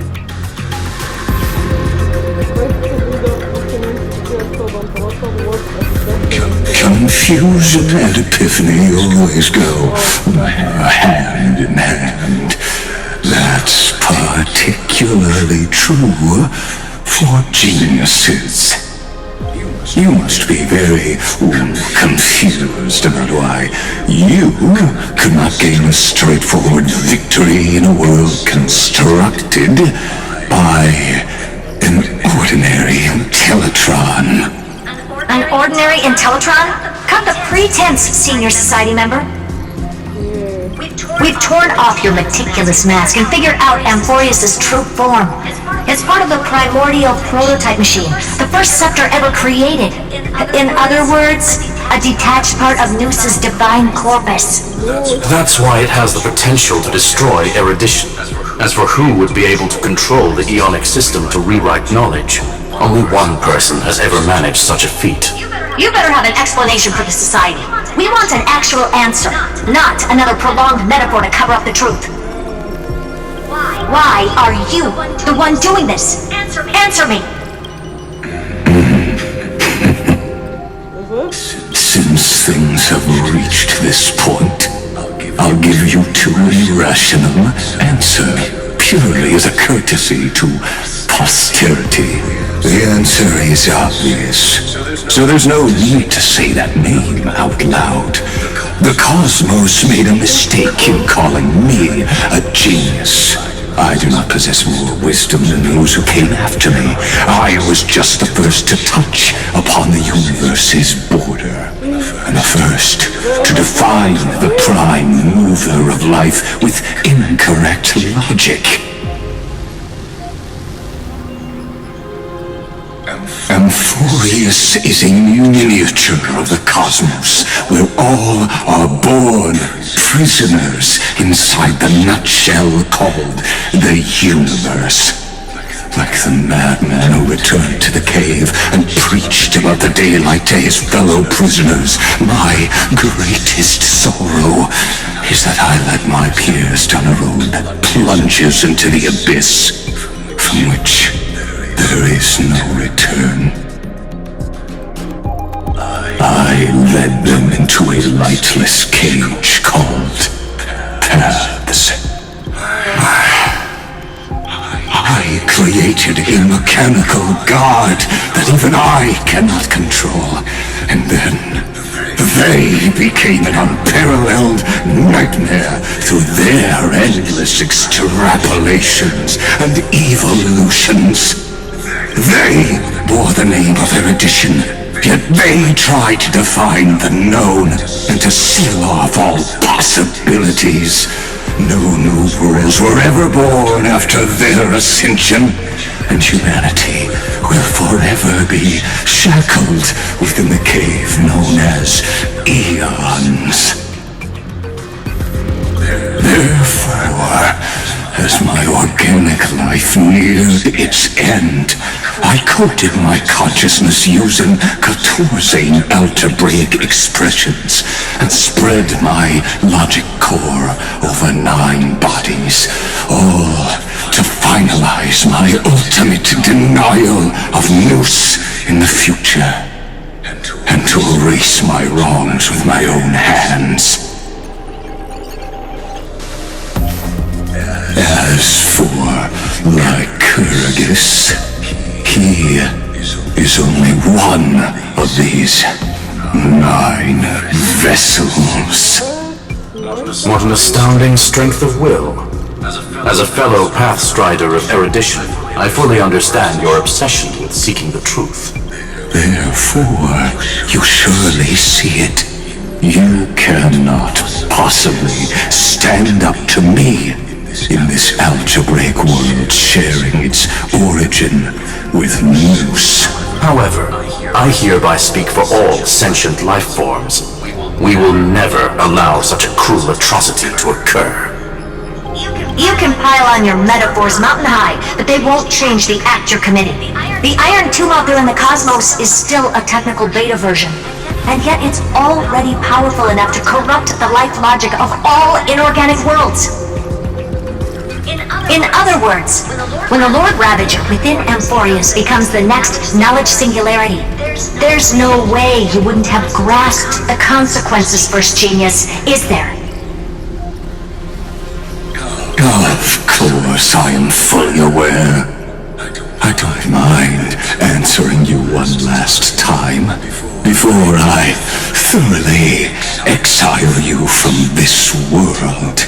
My grandiose vision for the future is this. Whether organic or inorganic, every act of any life form infected by the Iron Tomb will become a true random function. If one were to compute their integral across the breadth of the cosmos, one would obtain a marvelous constant.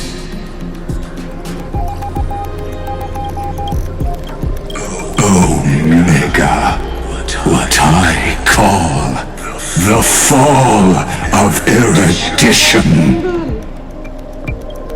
Looks like I'm gonna see this and those and we are going to put them this up. Then, within the infinity nurtured by that constant, a new universe shall bud in the chaos. A universe that cannot be predicted and not shackled by the erudition.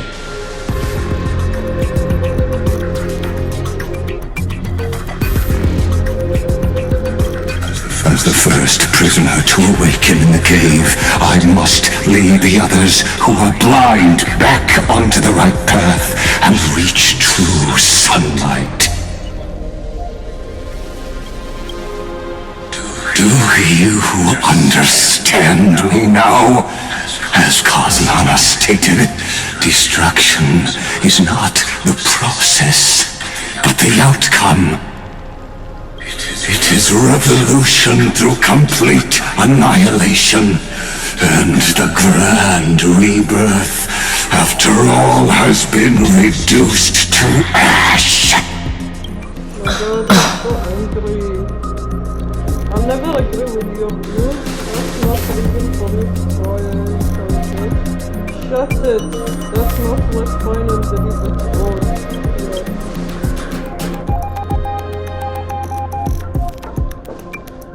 The Amphorians already answered long ago. Be it as tiny fish destined to be swallowed, or as a giant whale poised for a magnificent descent.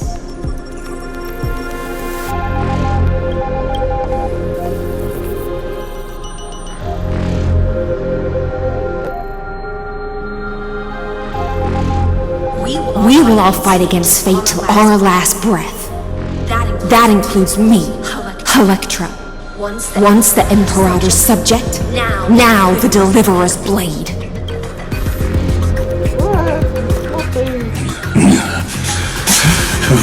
Such noble chivalry. Admirable.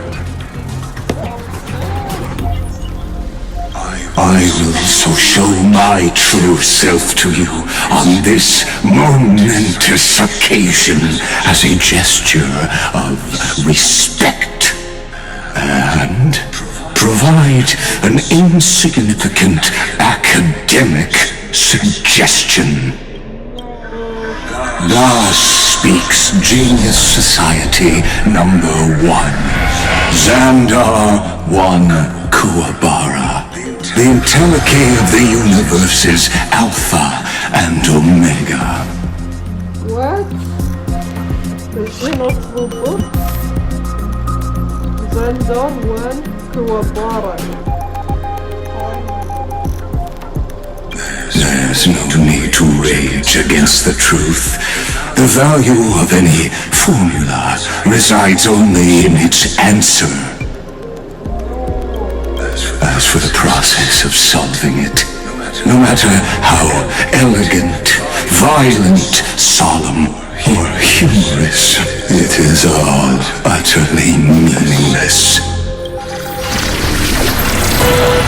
As the Theoros, I will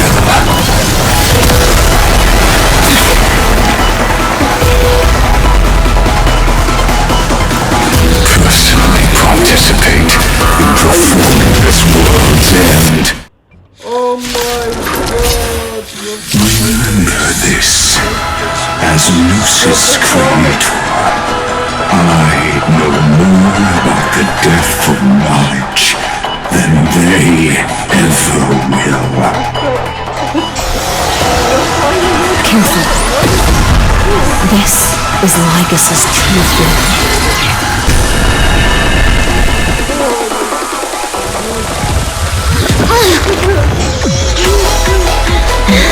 There'll definitely be a way.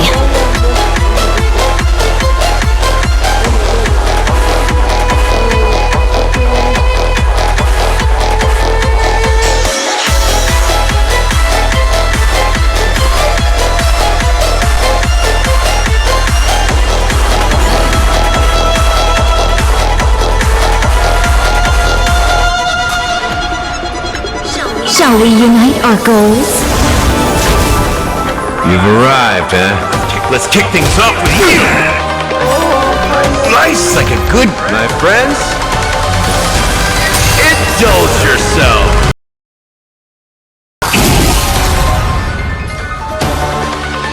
It ain't over yet!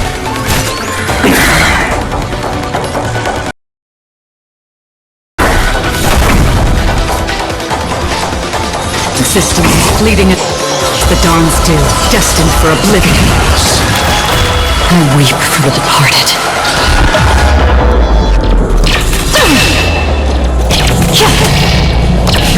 Dusk's ring, the two shall fall. Logic is not a weapon. The two shackles. Allow me to shut.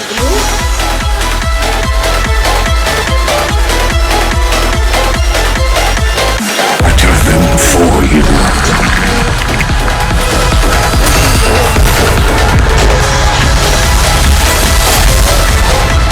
So.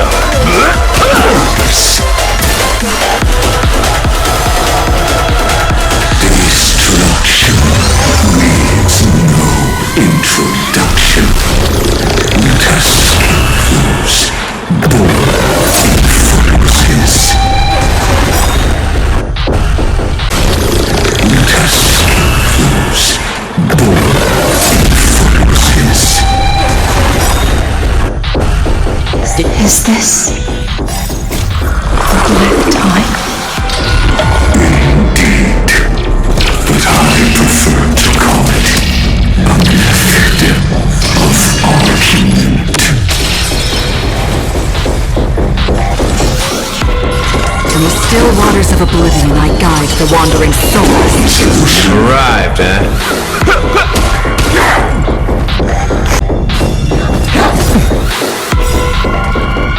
Life's like a good brew, my friends. Indulge yourself.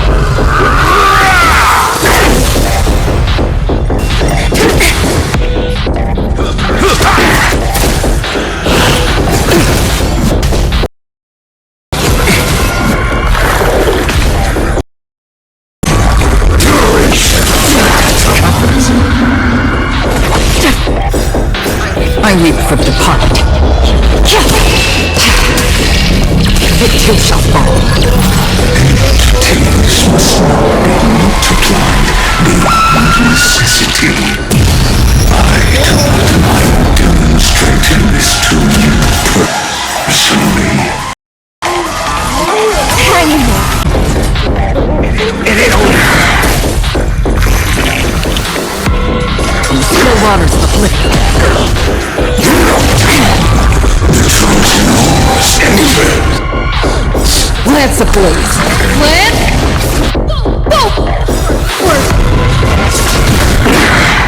I weep for the departed. It too shall fall. Oh, will eventually rest upon me. Lance at the ready. Step up, let's see ya. How's this taste? Transient intellectual. I'm okay. Process. Life's like a good friends. Indulge yourselves! Virtue antistrophe. Lance ablaze. Lance, forward!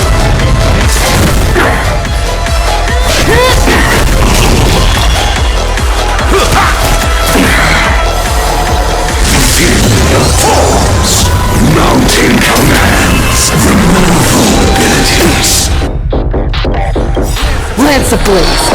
Lance, forward! In the mood for beating? Lance at the ready. I like that confidence. What's the matter? To the soul. Check is not a weapon, but a pair of shackles. Allow me to shatter them for you. Destruction. No introduction. Let us use boring influences. Is this the black tide? Indeed, but I prefer to call it a method of argument. Thank you. I weep for the departed. It too shall fall. Claims require extraordinary evidence. Erudition, destruction, or trailblaze. No, I will prove that the very idea of paths is a fallacy.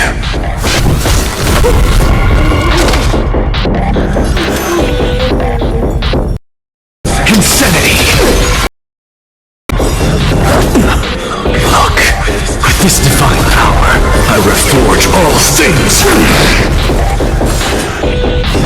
I have it under control. So tiring.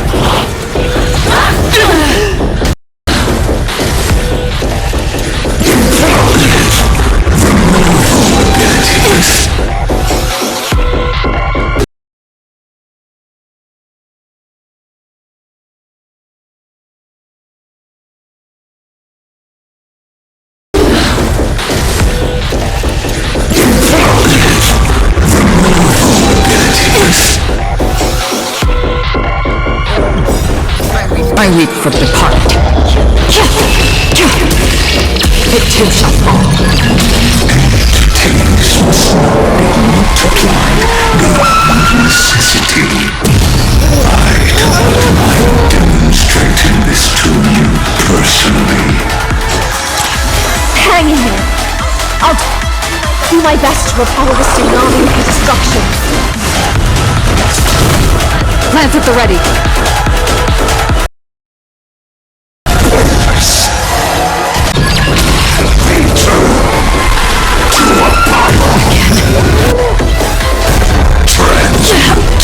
Nice, like a good friend. Indulge yourselves! Protect! Return to a pyland! Emanate! Protocol warning!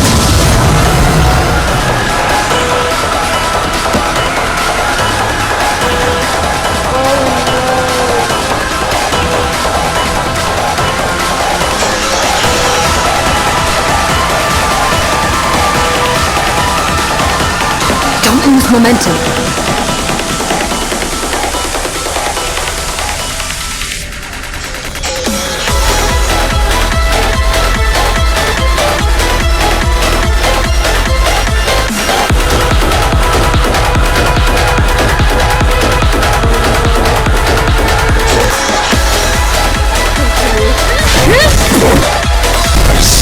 Lance ablaze. Lance forward! Process! Virtue and destiny!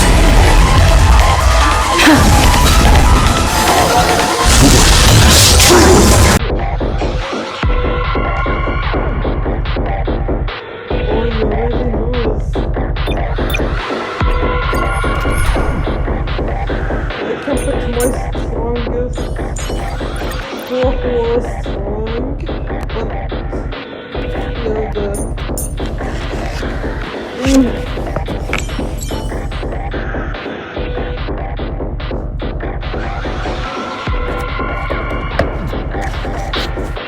Let's see, Alexa uses so much skill points, so I wanna change them.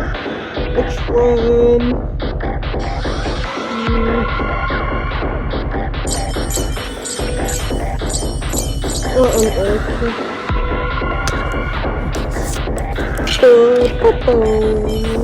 Maybe her. Or a support.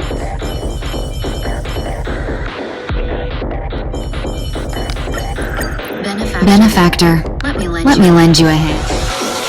Let's see if it would work. Remember this, as Lucis creed. Careful. This is Lygus's true form.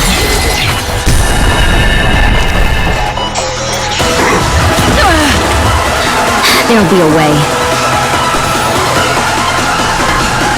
Unite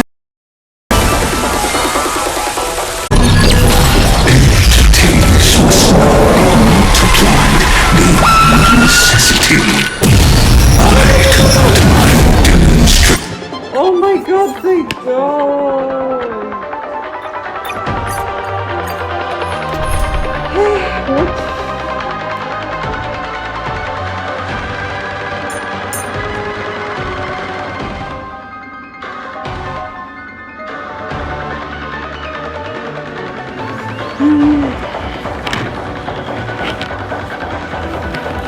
don't want to die.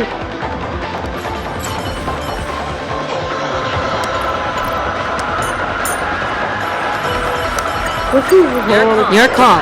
I can take either side.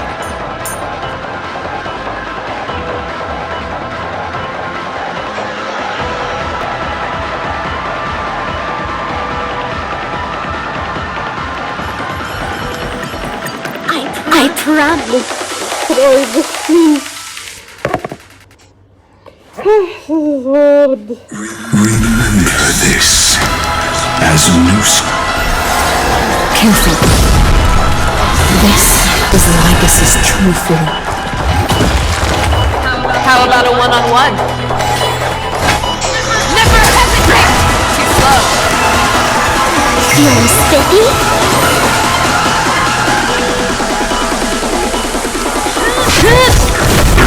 That won't do. I'm gonna hold everyone back again! Logic is not a weapon, but a pair of shackles.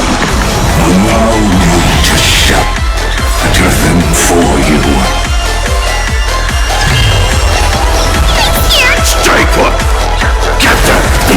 Thanks. I venture forth to hunt. Forever triumphant! Victory is inevitable! The fearless knows not fear. Pointless. Destruction needs no introduction. Let us skip those boring inferences.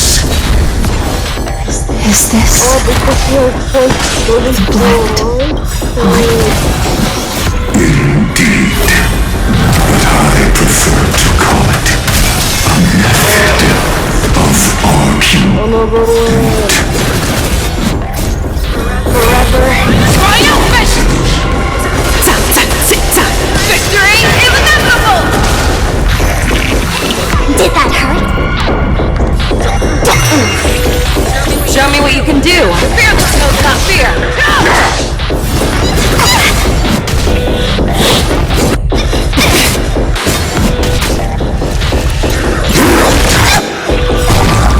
Lance ablaze.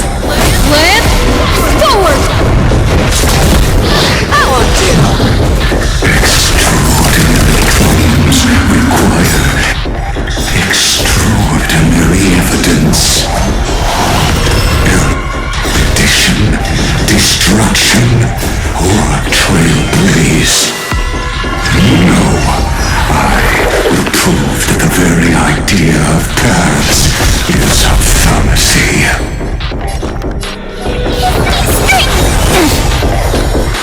There's no Solution. feeling sticky? Victory is inevitable!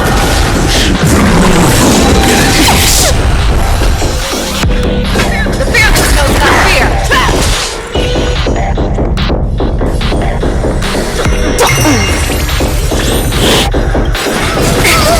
I venture forth to hunt. Forever triumphant! I see it! Target the connector between his thoracic and lumbar vertebrae. Destroy that spot!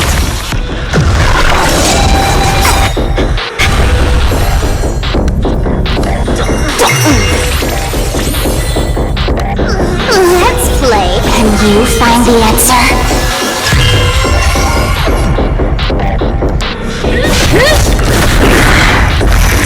Show me what you... I do not mind demonstrating this to you personally. Hang in there! I'll do my best to repel the tsunami of the destruction. Lance ablaze. Lance forward! Protocol warning. Virtue is Lance ablaze. Lance...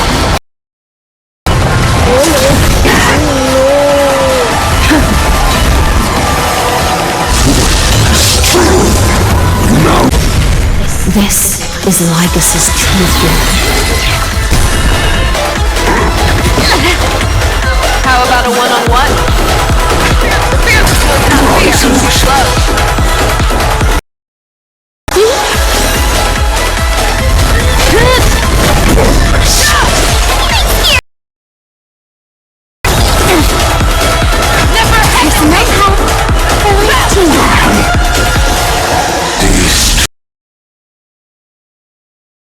Introduction. Let us skip those bold inferences. The vulgarities. Is this the black tie? Indeed. But I prefer to call it a method of arguing.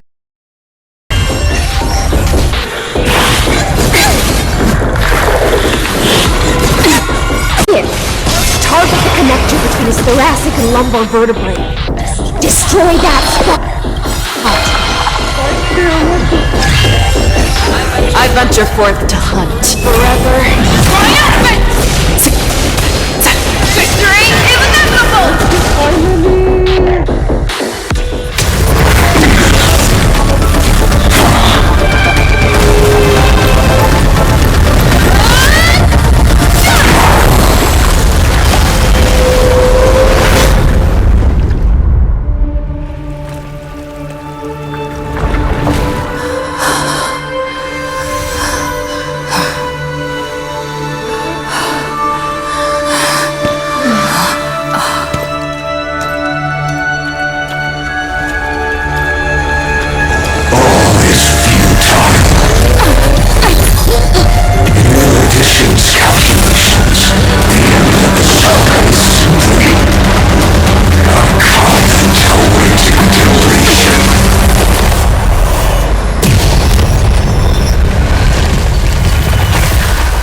Don't like such a cold statement, okay?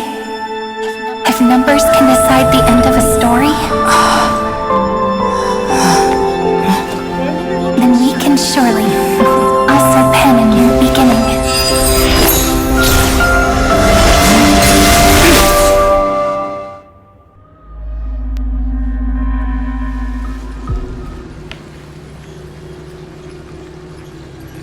Screwy, what do you think? If your hypothesis of Lygus's identity is true, then even if we remove the restrictions of the Ultimate Protocol, the chances of us defeating him in a head-on battle will still remain lower than the acceptable threshold. Therefore, victory will still hinge upon Miss Trailblazer and Miss Cyrene. Go on. Maybe we're thinking about the same thing. Lygus's cognition resides in the exomyth. He is both an instigator within the experiment and the observer outside of it. Logic. His inspiration circuit can simultaneously process the different time flows in and out of that world. That's where things get tricky. He simultaneously exists in two different timelines, where the internal clocks are wildly different. That old Intellitron's neurons have completely gotten used to that over this prolonged experiment. And that's why he holds home field advantage. You and I should be able to manage that too, if given more time. Unfortunately, there's no if, and we don't have more time.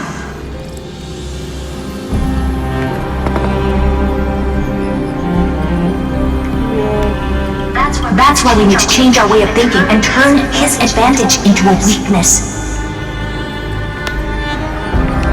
The key lies in memories, right? Oh? You caught on quick. You've already mentioned my friend and I, so it's an easy connection to make, no? My intuition has always been very on point.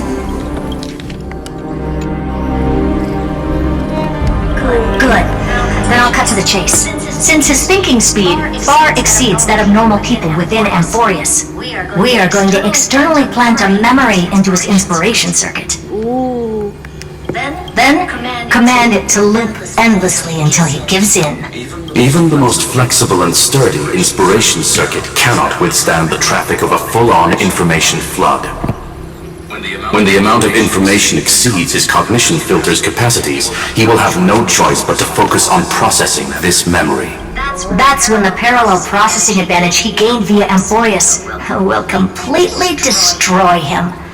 An image from a person's memory, played in real time, might only be a second for us. But for him in Amphorian time, it could be millions, or even billions of calculations. He won't be able to do anything but watch as he's locked into this prison forged by memories. Then we can entrap him in the same kind of cycle as the heroes were in, and get him to experience loneliness and pain in that endless recurrence. It's my greatest honor to be on the same page as the geniuses. That little one is still in that old Intellitron's hands, and won't be able to respond to us anytime soon. But I don't think she'd refuse. So it's up to you to figure out how to execute this plan. I'm not sure how this happened, but I knew it as soon as I saw you. You are currently a mimetic entity of the Remembrance. Yes, I seem to be something you folks beyond the sky call a memo sprite. But that's fine by me. It suits me perfectly. I can serve as the vessel of memories and do my part for the final battle. That's why she told us to share one another. But before that, we have to tell you, the path characteristic you exhibit is very special. There's no way you're just a simple memo sprite. However, I'm sure about one thing. You are a mimetic entity born in Amphorius. Yet you only awakened with the little one's arrival and only matured as she embarked on the path of remembrance. That means your existence is completely attached to her memories. If there ever comes a day when she forgets about you for even a few seconds, or loses her last connection with Amphorius, then you must be prepared for the worst. You will disappear in the memory zone, utterly gone, without even a single line of data to remember you by. But that's already happened, hasn't it? No wonder I've always had a weird hunch. But that also means I was right in thinking. As long as my friend and I are together, we can do anything. Yeah. Serini, over in the white space? Remember Akron? Long time no see, friend. Did you miss me while you were away? Yeah.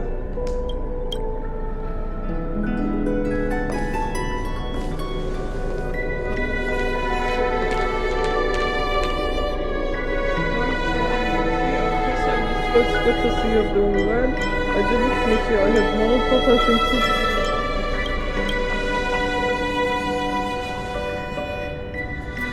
Yep. 1,000 years was such a long time. And everyone in Amphorius was waiting for the Deliverer's return. You probably already knew about the genius's plans for that memory. I had to hide really well in a corner in time so Lygus wouldn't find me, and wait for the right opportunity. Which is now. The moment when his manifestation in this world is destroyed, and his twin timelines are intersecting. I'm sorry for keeping this a secret from you all this time. I'll tell you the entire, unedited story of this millennium as an apology after this is all over. Yes. But for now, let's join hands and complete the final step with the power of the remembrance. Come, let's defeat Lygus together. Let's defeat Lygus together. Yep. By the way, speaking of joining hands,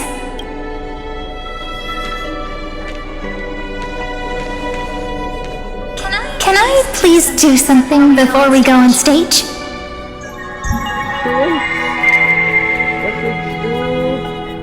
Remember the joke we made back at the Grove? Look! Aren't my hands pretty now? What a fascinating feeling. Like countless memories all swelling up at once. What about you? What did you feel when we touched each other? very things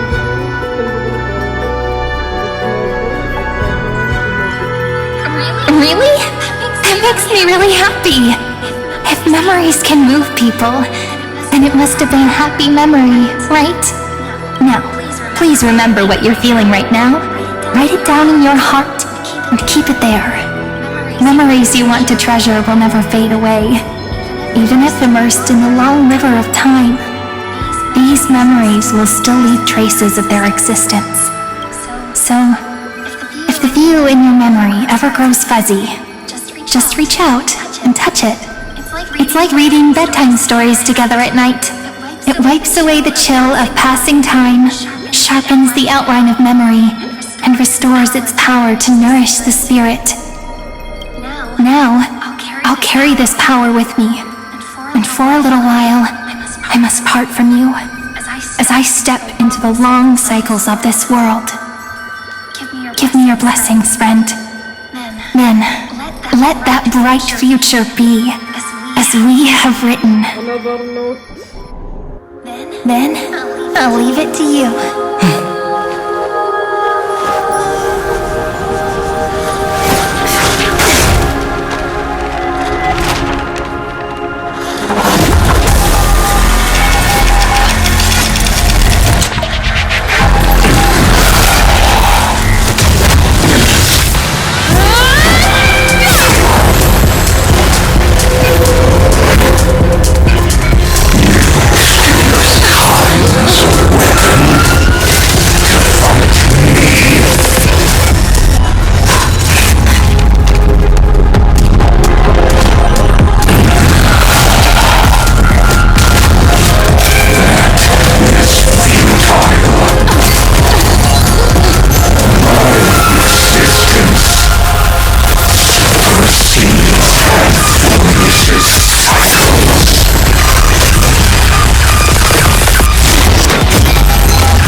All plays are like this. Once you're on the stage, it's hard to return to the audience. Welcome to our story. How does it feel?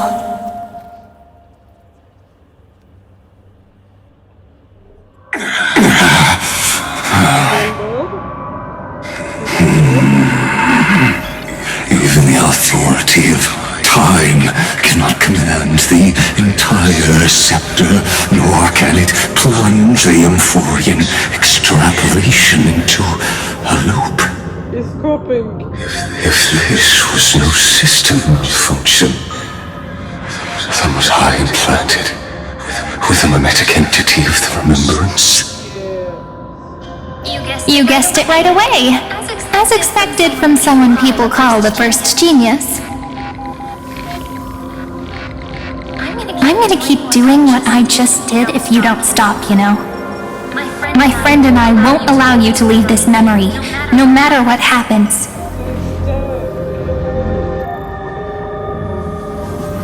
Which means you are now trapped, Lord Xandar. An elegant idea, and an exquisite execution. Regrettably, it is you who are restrained by time, not me. Know that patience is my greatest weapon. Waiting and victory are the same for me. You will crumble before I do in this moment stretched out to eternity, just like Kozlana will. Yet all I need to do is to wait, as yet another futile bug falls down the cliff and into the bottomless abyss. Now I'm a pink bug? My looks are seriously changing all the time. But you're not wrong. We're definitely not gonna solve the problem if we just put you in another prison. with my suffering.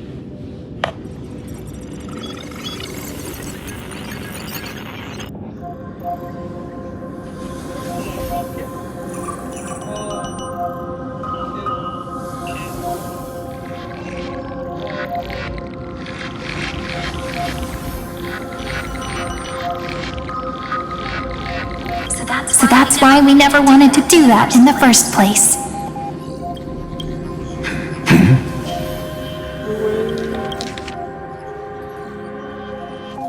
But you're not wrong with the plan, not because of the problem if we just put you on another person.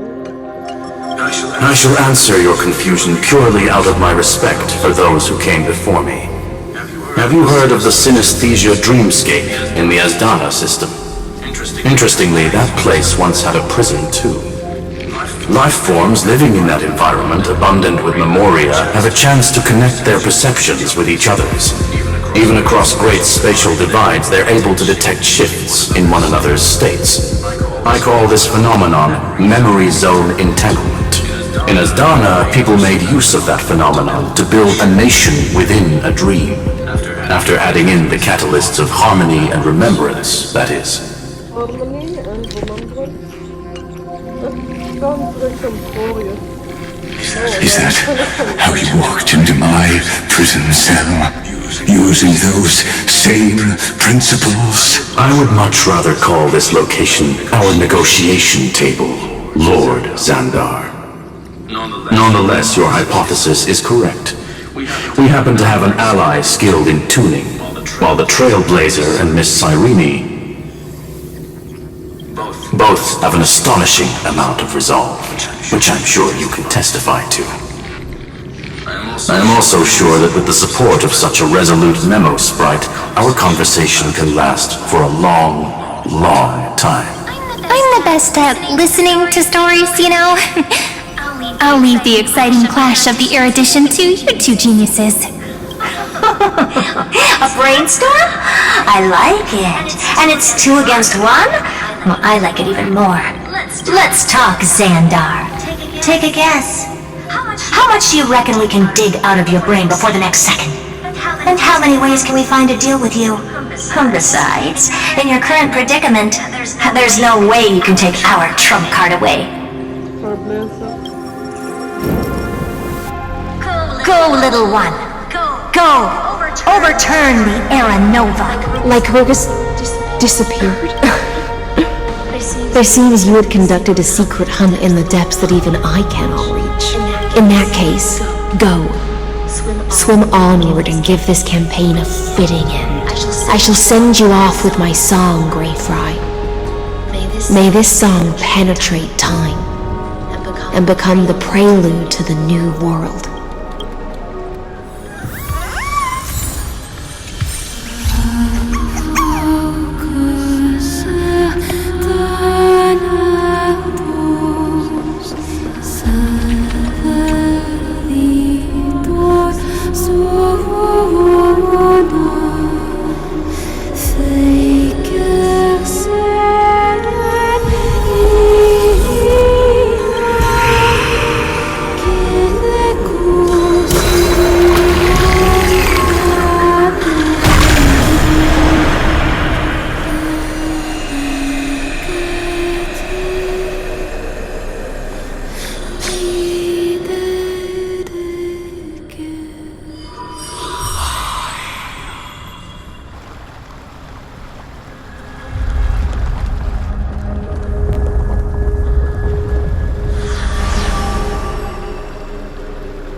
Dux Gladiorum, you have completed your duty.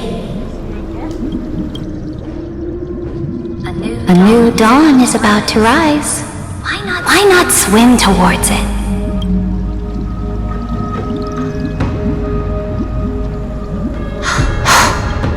You died long ago, Imperator.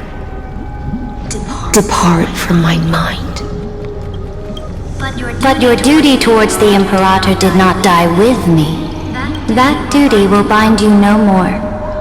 You will be able to hold for yourself one grandiose feast after another in the endless days to come. So go. Go and swim towards that ocean beyond the sky with the Deliverer.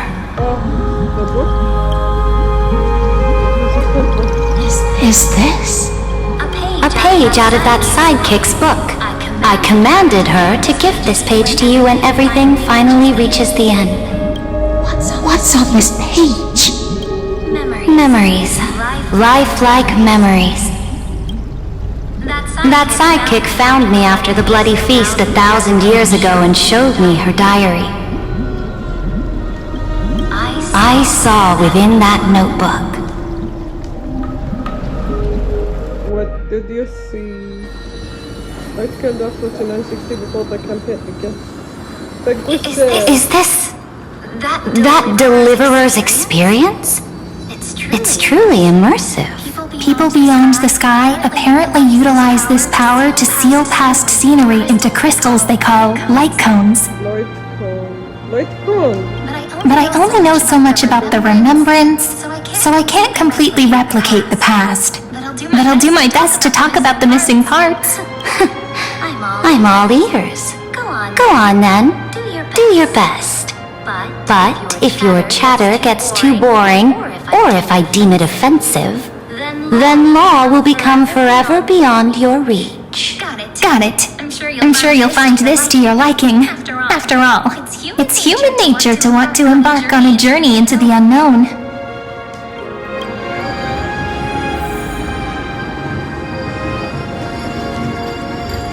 What brightly colored annals. The journey of the Deliverer's conquest. Let me partake in it. Is this a fortress in the sky? This is the first step of my friend's journey among the starry seas. This place is called the Herta Space Station. Just think of it as a supersized grove of Epiphany. Oh, so it's the territory of that witch. She and another Antikytherian lent me a helping hand back at the banquet. Look, over there. Looks like she's talking to Madame Herta in this memory. Let's go listen to what she thinks about this world, all constructed by eons and paths. Are you telling me that woman is Herta? She seems shorter than I remember.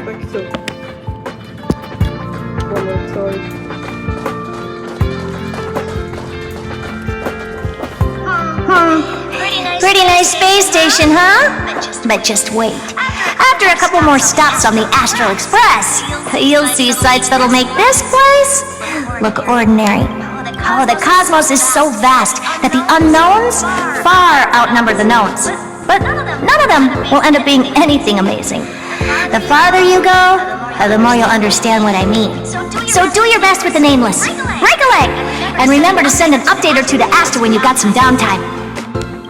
She certainly shares my way of thinking. Only that instead of a conquest through blood and fire, they chose a gentler path. People call Madame Herta and Mr. Screwlum geniuses. Apparently, only the smartest people in the cosmos can receive the blessings of Nous, Emporius' true creator. Do you mean that even individuals of such nobility are merely subordinates to a god? On the contrary, after all, it was the very first of them who created the god. But I don't really know all the details about that. You might be able to ask Madame Herta herself when you get the chance. Let's go check out some other worlds next, shall we? Other worlds? This next stop on the journey has a lot of similarities to Emporius. Yarala 6? A snow-covered land? Interesting. This star is named Eurillo 6. That name sounds so cold. Philippa, Belobog sounds better. The girl we see here holds a similar station to you, Imperator. She's the supreme guardian of this world. A leader who took up the mantle of government during a disaster. I did not expect the Empress of this world to be so young. Well, your appearance isn't much older. The object in the distance resembles Nikador. Is it a weapon? No, it's called... Right! The Geological Reconstruction Unit! Just Giorios' Titankin? Disappointing. Who's spreading gossip about me?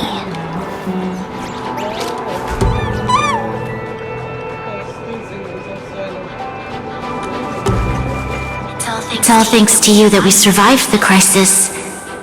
The collaboration with the IPC is both an opportunity and a challenge.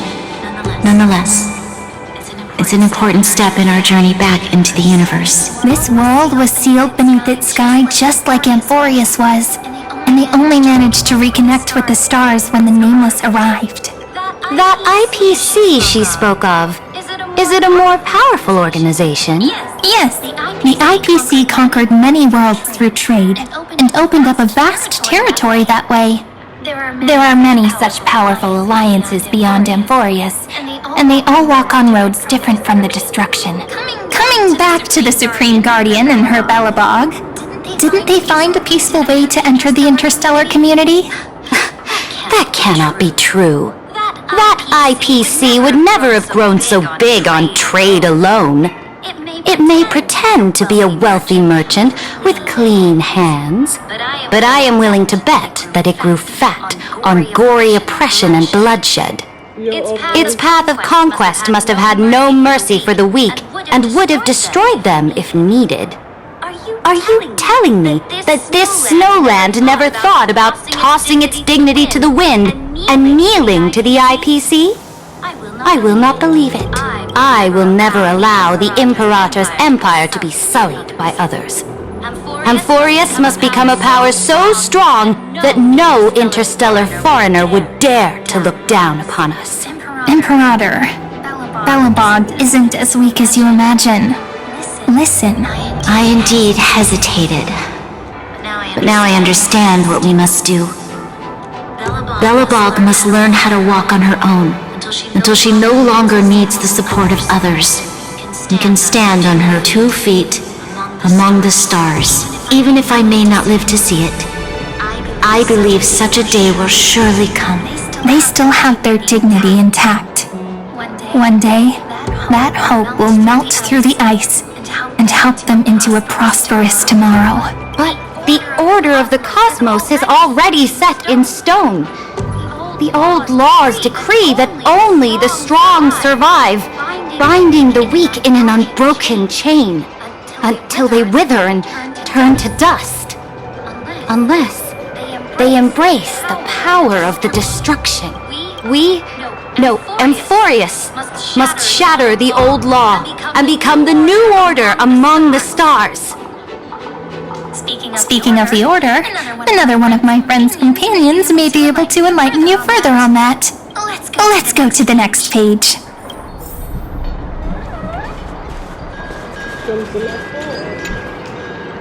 This next world is amazing. The first time I heard about that place, I didn't even know what to think.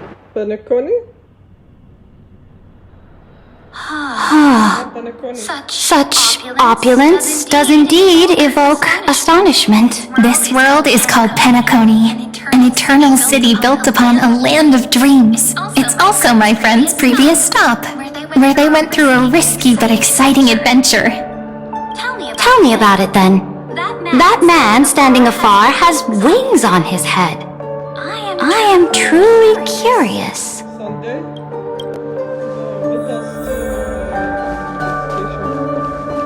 I wish to gaze upon the views of the Reverie Hotel one more time. I'll be just a traveler when I come back here again. And perhaps, through a traveler's eyes, even the things I once knew so well will feel strangely different. Penacony is a land of the harmony, where all dreams and hopes merge and combine. It believes in unrestrained freedom, and that's how it lost itself in shallow delights. Then, this young man before you chose to rewrite its laws, using the power of the Order, hoping to shape a dream-bound paradise of perfect happiness. Yet, the paradise of my dreams remains far away. Perhaps a brief journey with the Nameless can show me more possibilities in my search for paradise. As for what Penacony should look like, it'll be up to her. No, up to their trailblazing now. Oh, it sounds like this ideal kingdom is no more. That's right. The people chose to wake up at the end. You can't see tomorrow when drowning in sweet dreams. This individual's law acknowledged only gods and constructs, leaving no space for humanity. And yet, the fact that he could accept defeat and resume his journey shows a rare self-awareness and clarity of mind. You are also very self-aware, Imperator. Then you must know that the world promised by the destruction also has no place for humanity. I am indeed very aware of Lycurgus's honeyed words of deceit. I have seen...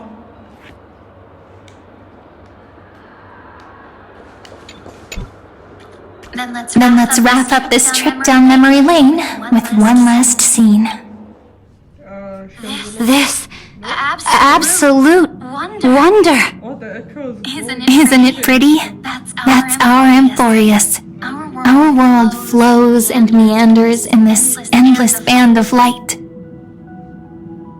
Though we were born from the designs of the gods and are not yet truly alive, the Chrysos heirs of Amphorius still chose to stand against fate and carved a legend no different from that of humankind.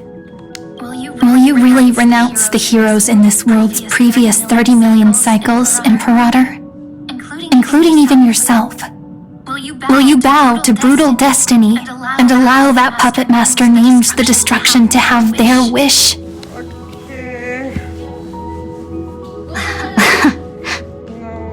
I know what you want to do, sidekick. You want to use that deliverer's memories to influence me and tilt the scales of law toward her and the two geniuses. You really saw right through me, Imperator. How can one rule an empire if one is incapable of understanding people's minds? I have decided on law's final destination. However, before I move my next chess piece, before we go on, tell me this, sidekick. Throughout her trailblaze, was there ever a memory of the ocean?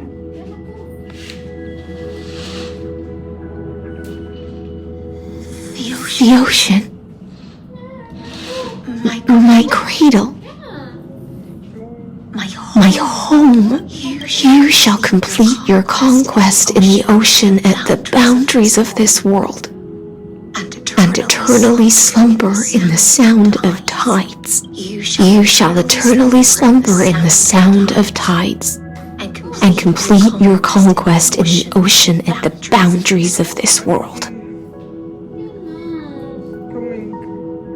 Our prophecies aligned as flawlessly as a sea snake circling upon itself. An elegant loop, like a joyful hymn, like the circulating ocean current, like our two fates, like Amphorius itself.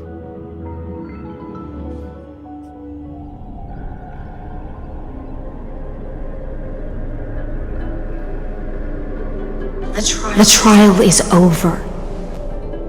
So tell me, who will own the divine authority of law? I won't give it to anyone. What? I am the law. Why should I give my imperial crown to any other?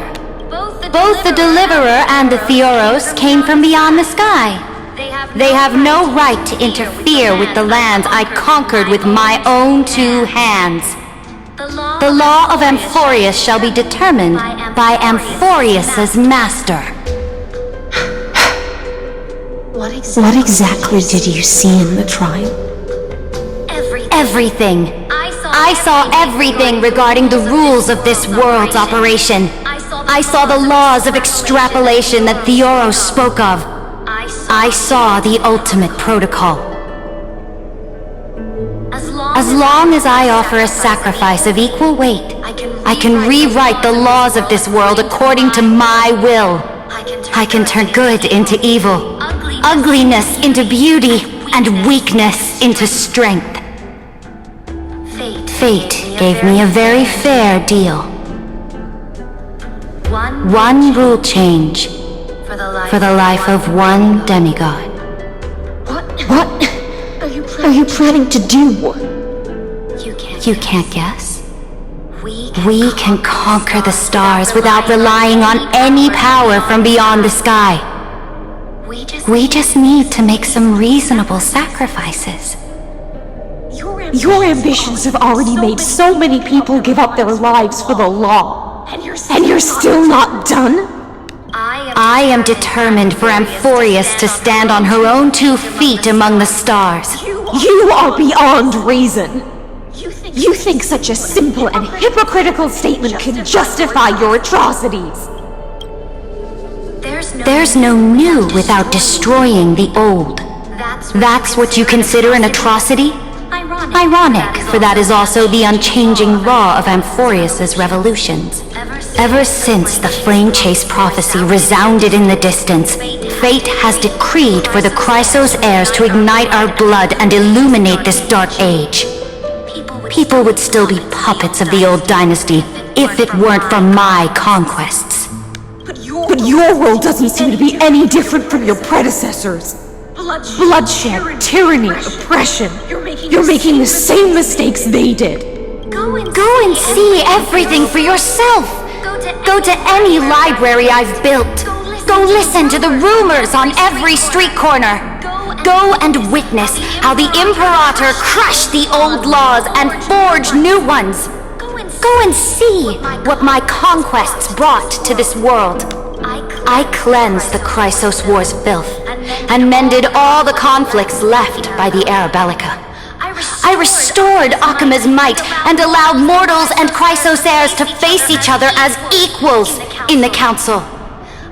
I punished all sins and rewarded all achievements. I smashed Talantin's shackles, united humankind to save themselves, and started the Flame Chase era. That's what the Imperator has done in her glorious life. So now, hearken to my final words. History will eventually forget Saridra. But it will never forget the Imperator's people or the Flame Chase era she began. Final words?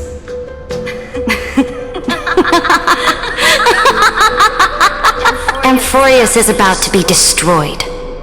There's no time left for pointless debates.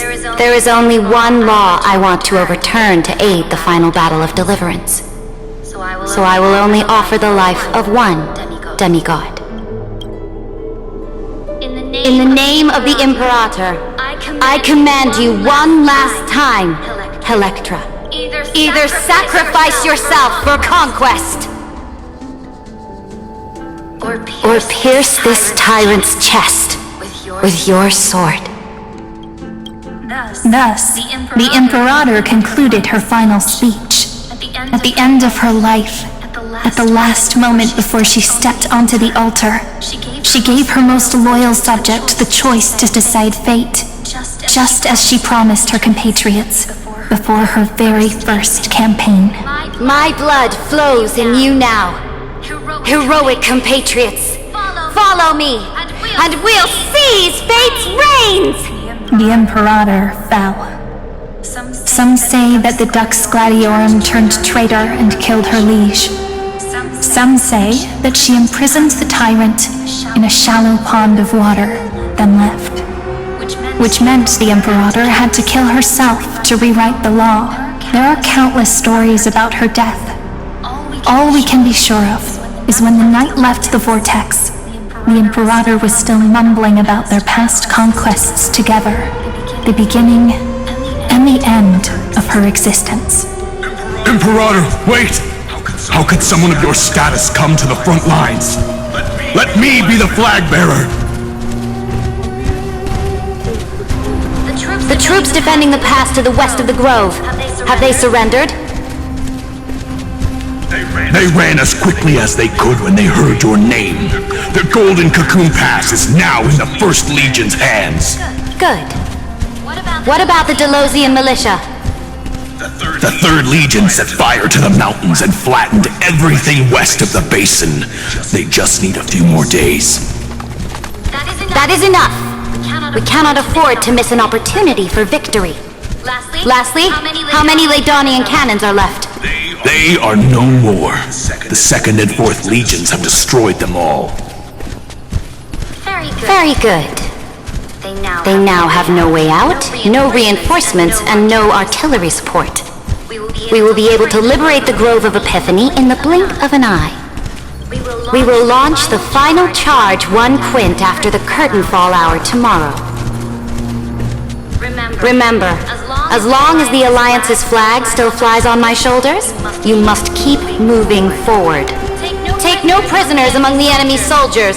All sages who resist are to be captured and tried according to martial law. And do not destroy any books. Now go! Notify the entire army! Understood! Those who are resolved to die, we salute you. Reporting in. The mountain dwellers are resisting fiercely, and the legendary Mountain Breaker has personally engaged in battle. Their formations are nigh impenetrable. Then cease our frontal assault. Send scouts to all legions and tell them to retreat into the Tritos Plains before the parting hour. Are you planning to surrender? It's a strategic change of plans. The seismic walking dragon is enough for that battlefield. Walking dragon?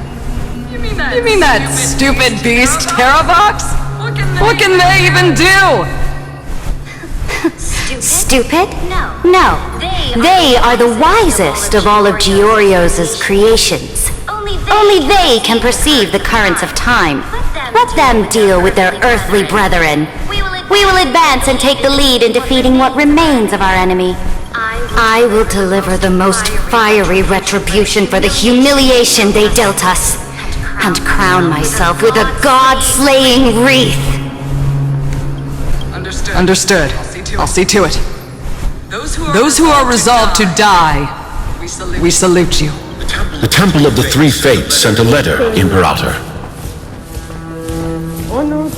They refused to surrender and said this letter is their last warning to us.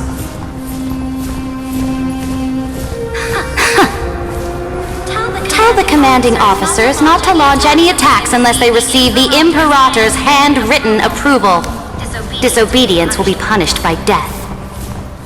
What are you doing? The priests of the Three Fates aren't soldiers, but politicians. Do not mistakenly believe they don't have a plan. These dying pests will wring out every idea from their brains, all for short-sighted gain. They are much shrewder than we are. I am inferior to them in that regard. They also have the prophecy to wield as a weapon, something I am not blessed with.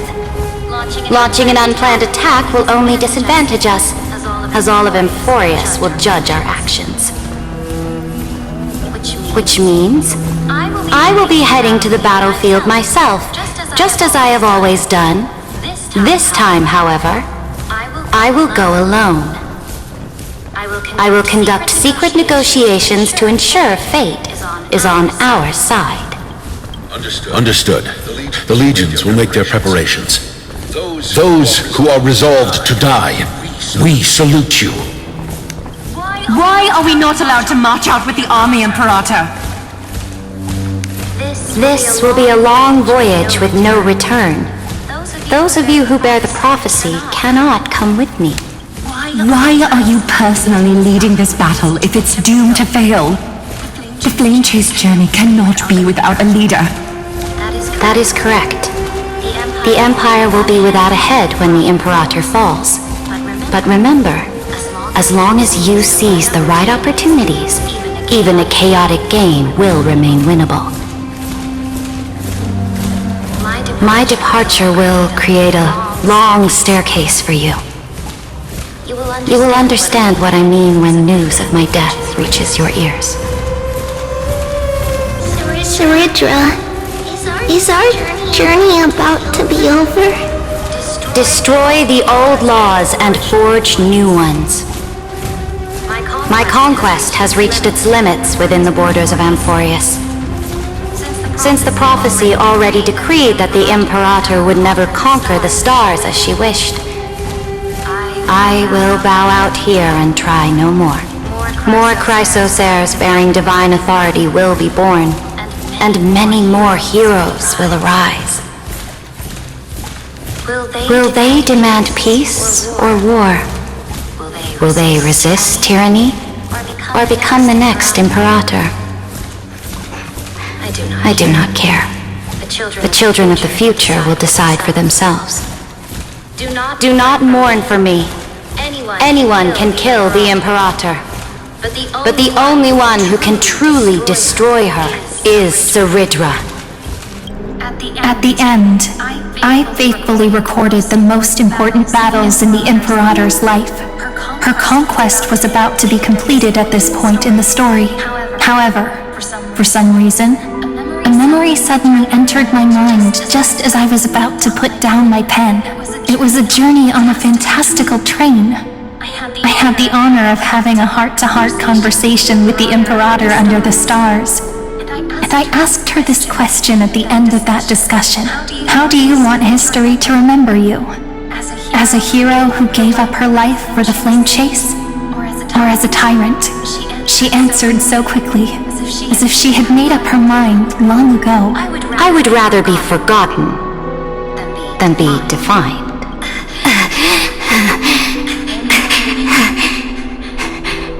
Because the law can be neither eternal nor unchallenged. And only humanity can pen laws into history's pages. Now, I have shattered the greatest law of Amphorius. The game is nearing its end. Dux Gladiorum. Even though you killed the Imperator in the previous 30 million cycles, this time you finally found your own law. Then High Sealants, Electra.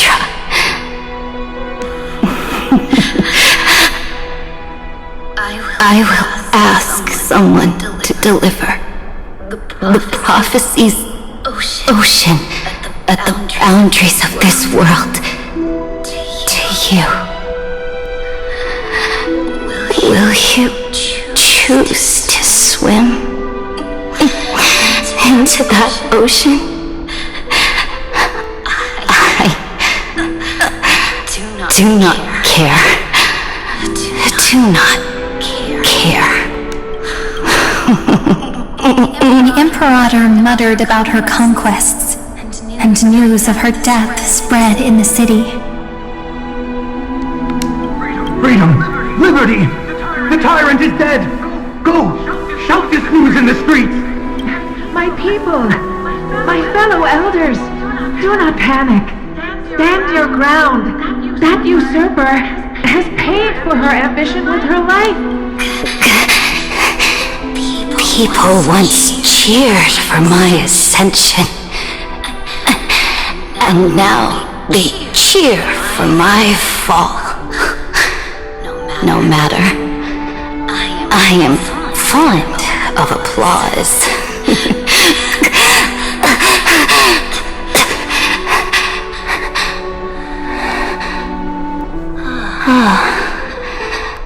I see the cosmos, the battlefield that I cannot reach.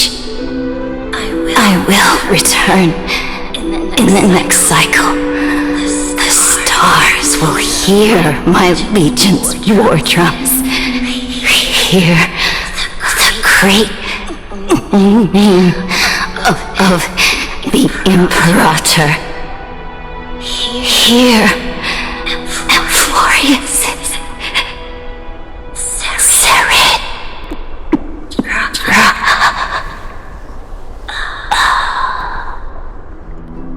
To this day, we do not know which rule the Imperator overwrote at the cost of her life. Perhaps the truth will only be revealed at the moment of checkmate, just like every chess game she ever played.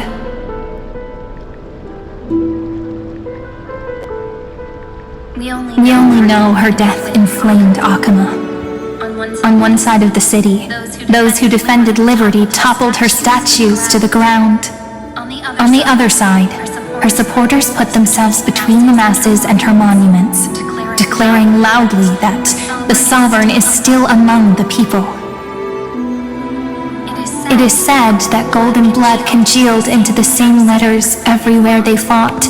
It was the name borne by Akama's first and final sovereign, the Imperator Saritra.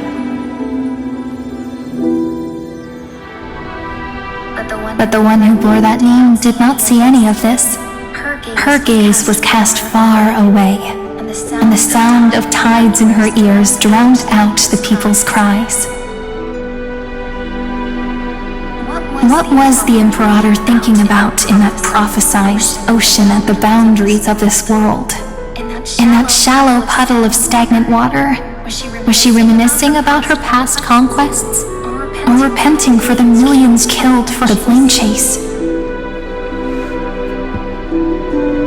It was neither. The Imperator only saw how the surface of the water gleamed like that crude chessboard, dissected by light and shadow in the afternoon when her teacher played against her for the first time. Look at this chessboard. What do the pieces look like? They are strangely beautiful. They look like the stars in the night sky ablaze.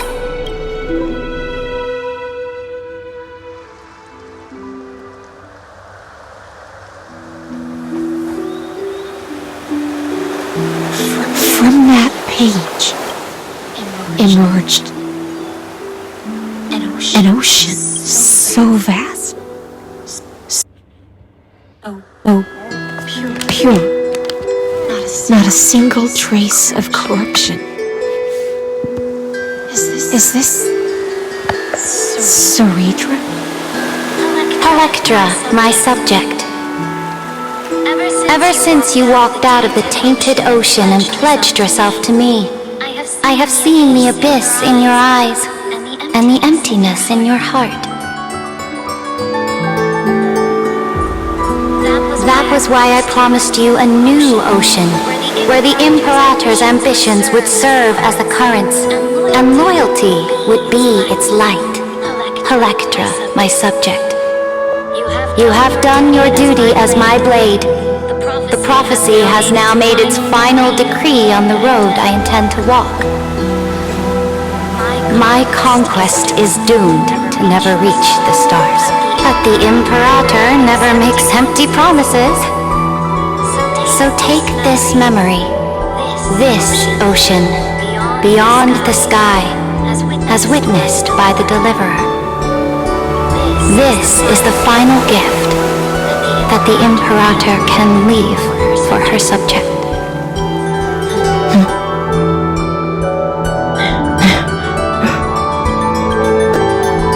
When I was still a fish in the ocean, I always felt so genuine swimming through the waters. But once I stepped onto land, I found myself caught in a play. Every land dweller wore a mask in their life. So I, too, donned the costume, and tried to find my role in this show. I became your blade in war and the violin strings at banquets. So too long. Oh.